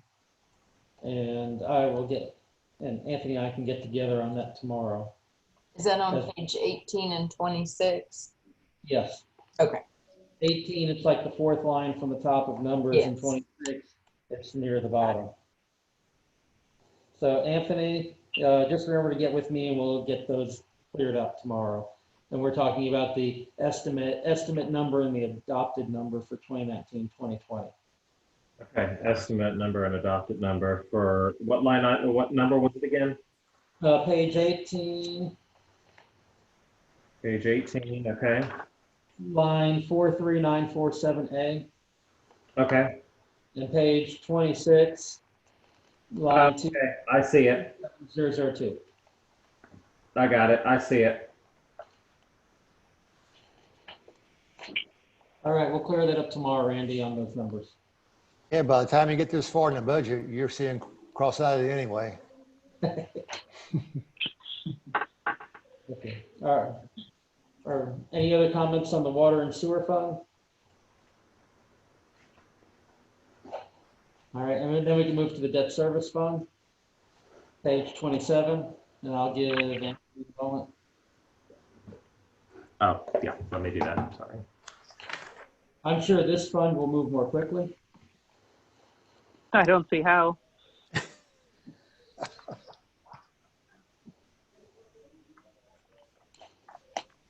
The only comment I had was, where are the transfers from? Same as the other ones. So the $160,000 was historically MEDC. They're still anying up, but it didn't come through here. Well, MEDC will not be transferring into debt service this year. Right. Yeah. Sorry for the delay. Yeah, it's running slow. That's all right. And then It's the one sur- number with a round ending. I know the answer to that question. And where the So- surplus come from? The 321. That's for next year, right? That's a slush fund? No, that's Yeah. no, that's using it out of the debt service surplus. So they're using it out of the fund balance, essentially the prior year balance. Oh, and that Yeah. was the one on the first page, right? Yeah, Randy, if you, for page 27, Randy, if you look at the very top line with the beginning balance, that 321,037 that you're talking about, that's going to come out of that beginning balance. So we're going to erode that beginning balance down, so we'll carry an ending balance that is less. Because over past years, the debt service fund has been, overfunded. And it looked like in the last couple of years, whether maybe not entirely, but close to it, they've both transferred money into the debt service fund, but then calculated a tax rate so that it was close to fully funding based on the tax rate alone. And Yeah, so- kind of everybody, well, I guess the utility fund ended up here too also, so. Yeah, and so with this year, then especially with potential for limited sales tax revenues, we can utilize that money, for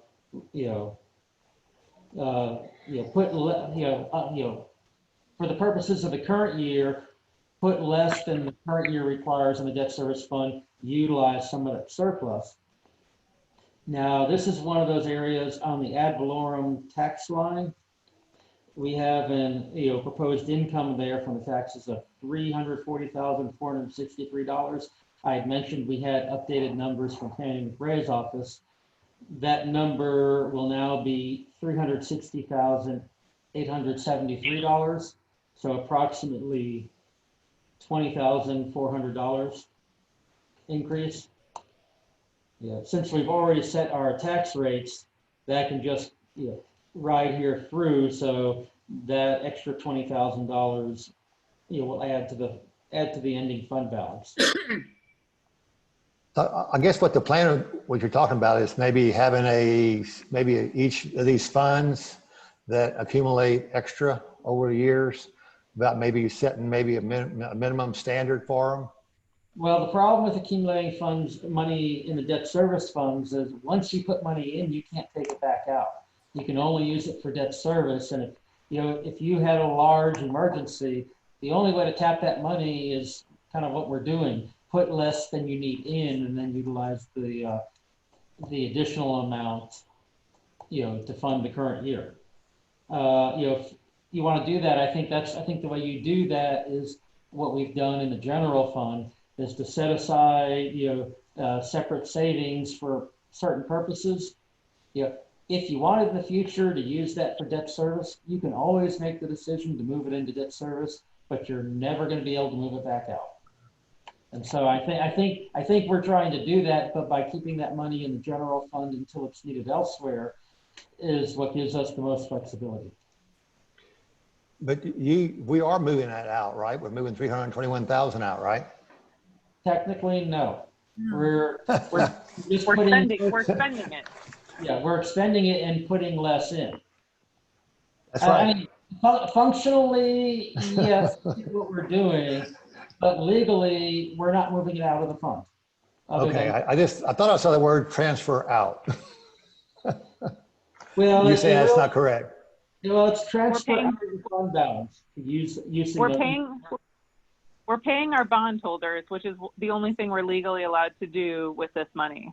Yeah. Well, you could actually probably pay your debt. Couldn't you also use it to pay down debt? You could. Yeah. If you wanted to prepay it, you could also do that.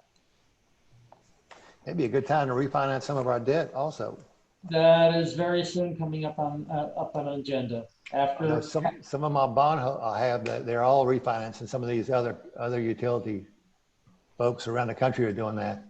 Yes, and we'll be joining them soon, I'm sure. Mm-hmm. So, but looking at the debt service line, Anthony has it up. The ad valorem tax number will increase and Anthony has that plugged in at 360,873. You know, you've got the the transfer out use of surplus is to utilizing, the beginning surplus, some of those funds in order to pay down the bonds, or sorry, to make the regular bond payments. You have, the debt service responsibility, the fees associated with that, which total the 666,500. And so that leaves us with the fund balance at the end that's $124,339. Which means we've utilized a significant portion of the beginning surplus, but we still have almost $125,000 in there to go towards a future year. And I wouldn't advocate running that at zero, but in my experience, you typically keep that number as an ending balance, as well as to keep that fairly low, and you adjust it year to year. But mostly, you try to run this with an ending balance that is fairly close to zero, just above it. And because if you had an instance where you wanted to pay down debt, you could also do that with general fund money. It doesn't only have to be money sitting in the debt service fund, because you handcuff yourself when you build up a reserve in the debt service fund. So, are there any questions on this fund? No, I think it's worked out exactly as we planned. Okay. Which is hard to believe with this many moving parts. Thank you. Okay, then we can move to the Anthony, page 28, the court security fund. Okay, I don't know why my thing wasn't saving earlier, but let me do that real quick. Okay, we go there. And court security. Hope it doesn't take forever like it did last time. There we go. All right. Again, another fund with not a large amount of moving parts. Yeah. Kimberly, I know you got your mic off at the moment, but is there anything that you wanted to specifically point out about the operation of this fund? No, it's not to point out. We took the fees just a little bit, but didn't lower them too much in case. And the security, that's what we use pay, extra, have to have officers. Anything simple that cut our court security. And then for the technology fee, we kept that at a minimum. So it's nothing major in those two.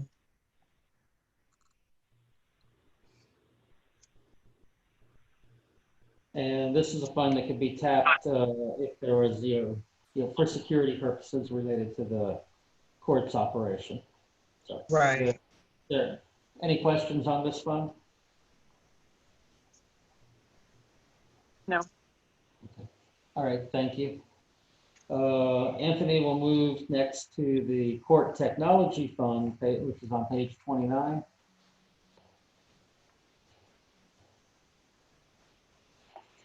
Also a pretty simple fund with limited expenditures planned on it.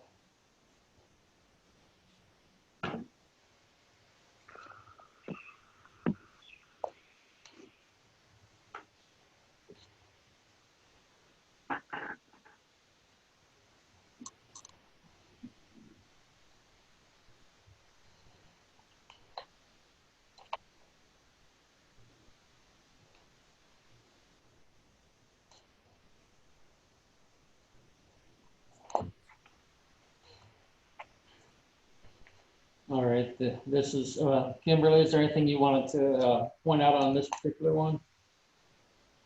No, we took it down quite a bit. We shouldn't go over anything on the court technology fund.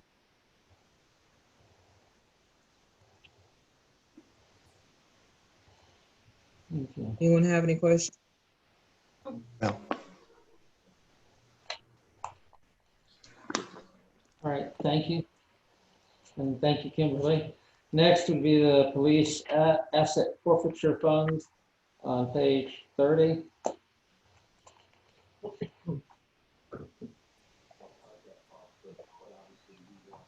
Looks like expectations of no activity in this fund. Right. No activity. in that fund. Yeah. Then if we have something that somehow falls within there as income, it's extra, but I would imagine by the nature of the activity, it's difficult to anticipate. It is on an asset forfeiture. It is different because the DA's office has also kind of changed the criteria on asset forfeiture as well. So it's hard to anticipate. Okay.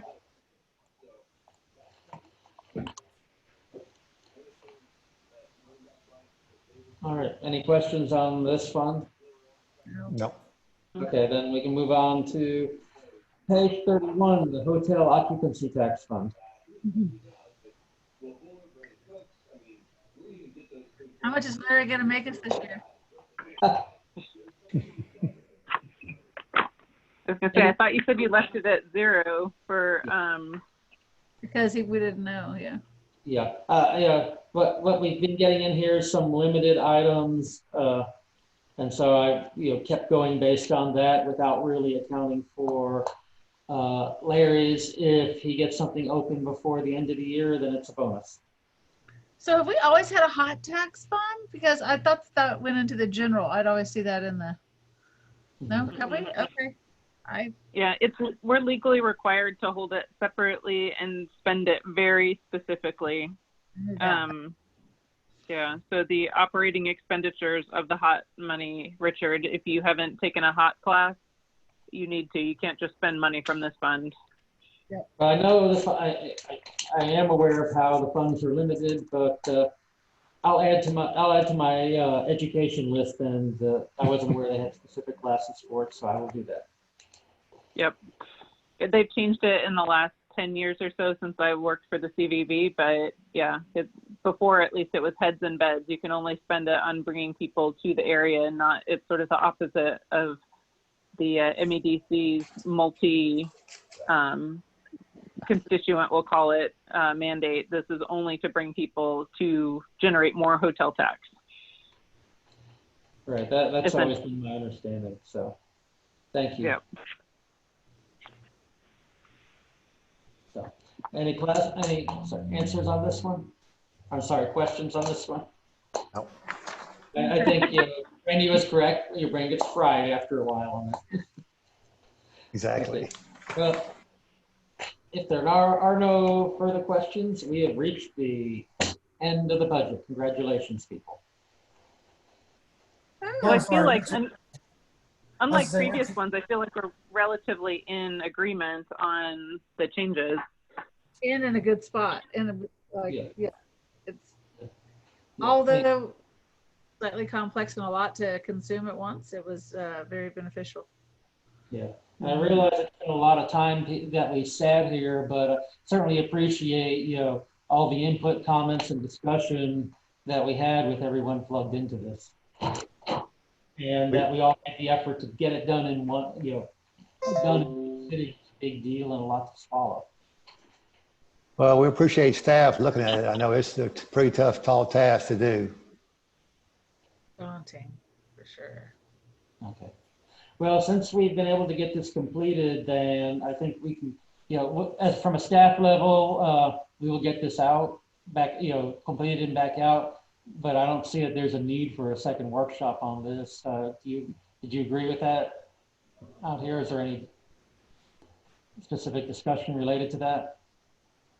I'd like to see it before it comes before City Council. If you could just maybe by the end of the week send out the revised. Certainly, our intent is to get it out to you in the next 2 days. And if there's something that people think we missed, by all means, let us know. So we'll get that back. And if you could redline it so we just realize, where the changes are, it gets a little bit hard to figure out with all the numbers. That's a good idea. Okay, yeah, that's a good idea. Do you hear that, Anthony? Line all the items that we changed. Yes, sir. Okay. So Anthony, you'll only have to listen to this maybe twice more to catch them all. It's recorded on both audio plus audio video, so he could vary that for variety if he needed. Maybe 3 or 4 more times. Who knows?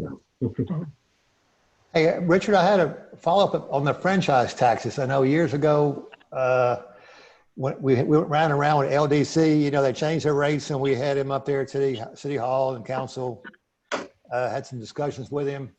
He changed the way he calculated the franchise tax on his bills. He used to charge, I think, the sales and another component, and I'm not for raising the LDC's bill up, but he just stopped charging. So Jack sent him some notes, and then it got back and forth, and it never was resolved. So we looked at other bills, like cable bills. Does the city routinely look at to be sure that we're getting the proper franchise tax on the cable bills, electric bills? Is somebody up there assigned to do that? Because this just went right on by, and our franchise tax dropped in half on our natural gas bills, and nobody noticed that. I guess, are you asking that, are we, auditing their bills to customers? Well, I guess being sure they send you, how do you know they're sending you the right amount? You really don't know it. So you just take what they send you. The city wouldn't have known anything about it because one, the city doesn't get an LDC bill, and two, going to the state, he had misrepresented what he was doing to the state. That's why there was a refund. No, this is a different issue, Sarah, than that one you're talking about. No, this is the franchise fee. This was the franchise when he represented to a railroad commission. Right. This is about what our city ordinance franchise tax states, that he should be charging the residents for the franchise tax. And the city has an ordinance for probably energy and also all our cable companies also. Yep. So what you're saying is really impossible to know. I'm not entirely sure how, but I will look into that and see how I can get an answer to that question. Well, to some extent, I suppose it depends on the honesty of the companies in reporting their number of customers. Okay. I guess both to us and ultimately to what the reports they make to the state as well. That's right. But you could also look at year-on-year payments, and if they change unexpectedly, that would be a bad sign. Yeah, I mean, for instance, if someone dropped this year from 90,000 the last 2 years to 40,000 this year, obviously that's a sign of something. And that's what happened on LDC. It dropped almost in half. Yeah. But because they started recalculating it different when they did a rate change, and it never got resolved. But I mean, I'm all for a lower beer myself, but it just cuts the city out of their franchise tax. Yeah. I mean, I do know if there's one that came in significantly below expectations, we would inquire about it. If it had never been reported correctly to us, I'm really not sure how I would know. Yeah. We never came to resolution. I told Jack, they either been overcharging us since I've been here in 2009, and he's keeping the money, or we undercharging since he raised his rate up, 2 or 3 years ago. But then a question came about, well, what's the rest of them doing? I think Jack told me we didn't get any franchise from the cable company, but we do. The city does collect franchise tax from the cable companies. It's on my bill every month. They should be getting something. So where does that come in at? I don't know that I've ever seen anything that comes in. Under line item, we have a line item on the budget there, franchise taxes. Right, Yeah. but I don't know what company, where is that from? Oh, on my cable bill, I have Suddenlink, and I pay $5 a month just for me. So every Suddenlink customer is probably paying almost the same, or depending on their services. I'm saying, how do we know that they're sending it to the when they collect that franchise tax? How do we know? Where is that? What does that come in the form of to us? Oh, Probably a physical check. Have we seen a physical, Anthony, have you processed a physical check of a franchise tax check from any entity? I'm sorry, repeat that again. I'm sorry. Have you processed a check from any entity for a franchise tax? I have not. I think that goes through the utility. I think that isn't that from Haley's side, if I'm not mistaken. No. No, it would come to the city as a city check. Well, It would- Haley opens all the It's mail, but processed through, it gets processed through the front desk. And we do get them from Consolidated and Entergy. Suddenlink and LDC. Yeah, we have a city ordinance tells them how much to charge. I know that. Okay, I got that, but I'd never heard about or seen a check from them for the franchise fee, is what I'm saying. I didn't know if we were really receiving it. We're supposed to. well, so we have revenue thus far, at least as of July, of $13,937 under line item 14111. So that's come from somewhere. And next year we get 94,000. Yeah, and that's the category that we get a large payment. I think that was, Anthony, was that from Entergy? That is from Entergy, yes. Yeah, it comes in at basically September of every year. If Haley gets her stuff done here in the next couple of days, then what I can do is see if it's come in or not. But we've already discussed that we're keeping our eyes out for that payment to come in. Anthony, who is the payer of the previous $13,937 in that line item? If I'm not mistaken, most of it is from Consolidated. Okay. And it's just either quarterly or monthly fees that come in from them. Okay.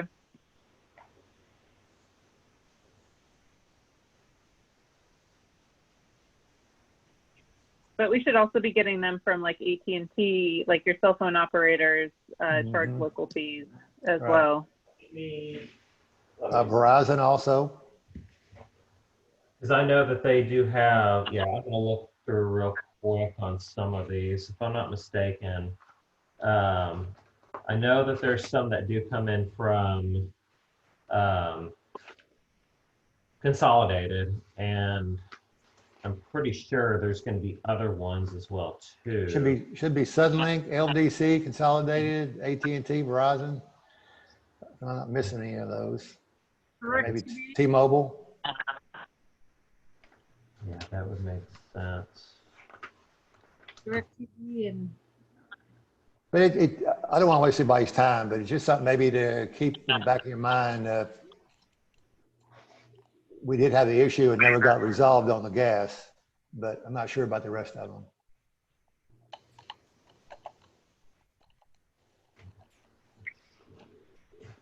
Thank you, Richard.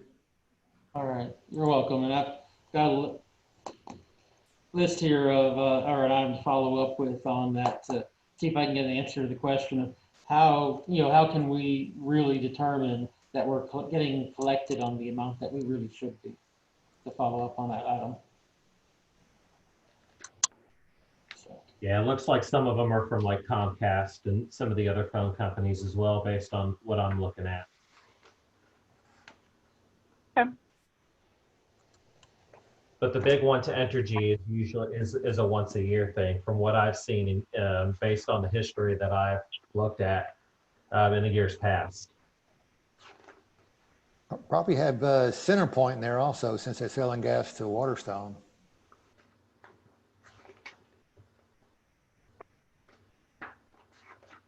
There is a CenterPoint deposit that does come in via ACH, and I think that's, I can't remember if it's quarterly or not. I'm still trying to learn the trends and all that with some of these, but I have seen a couple of deposits from CenterPoint as well.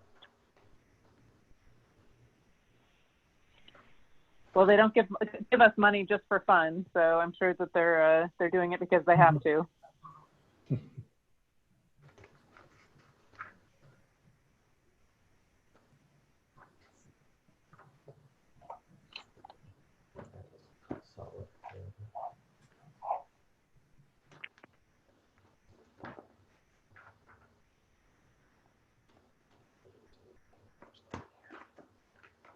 Well, I'll work with Anthony and we'll get, the edits made to the budget, as we discussed here also, any of the changes, redlined for you so that you can follow those. And then we'll get that out to the council in the next couple of days. So you have it well ahead of the meeting. Thank you. All right, if we're done, are we done? Is there anything else outstanding? I think that's everything that I have. Well, it is 7:58, and do we need to vote on adjournment, or are we just going to be adjourned? Move to adjourn. Second. There's a move to second that we adjourn this meeting. Favorable, amenable, it requires majority vote. All those in favor say aye. Aye. Those opposed say no. Ayes have it, the motion carries. We will adjourn this meeting at 7:59 p.m. Thank you. Thank you, staff. Thanks, Good job, good job. Bye. And the goat was here too. I like the goat, getting a lesson. Oh, yeah, that is cool. That's the visiting goat. Are you selling those? No telling where the goat will end up next. You need to sell those. Franchise tax. The Public Works might be a little bit unhappy about that. It took them a long time to get that just perfect. So it's very pretty. They did a great job. They did. And you got one. Well, no, this is a traveling. I was gonna say it's the one of a kind. Oh, he's just visiting? Who knows where it's going to show up next? I was gonna say, Chief, you need to lock your door in your office when you're not in it. I like the goat. I think it's nice. All right. Good night, everybody. Bye. Bye.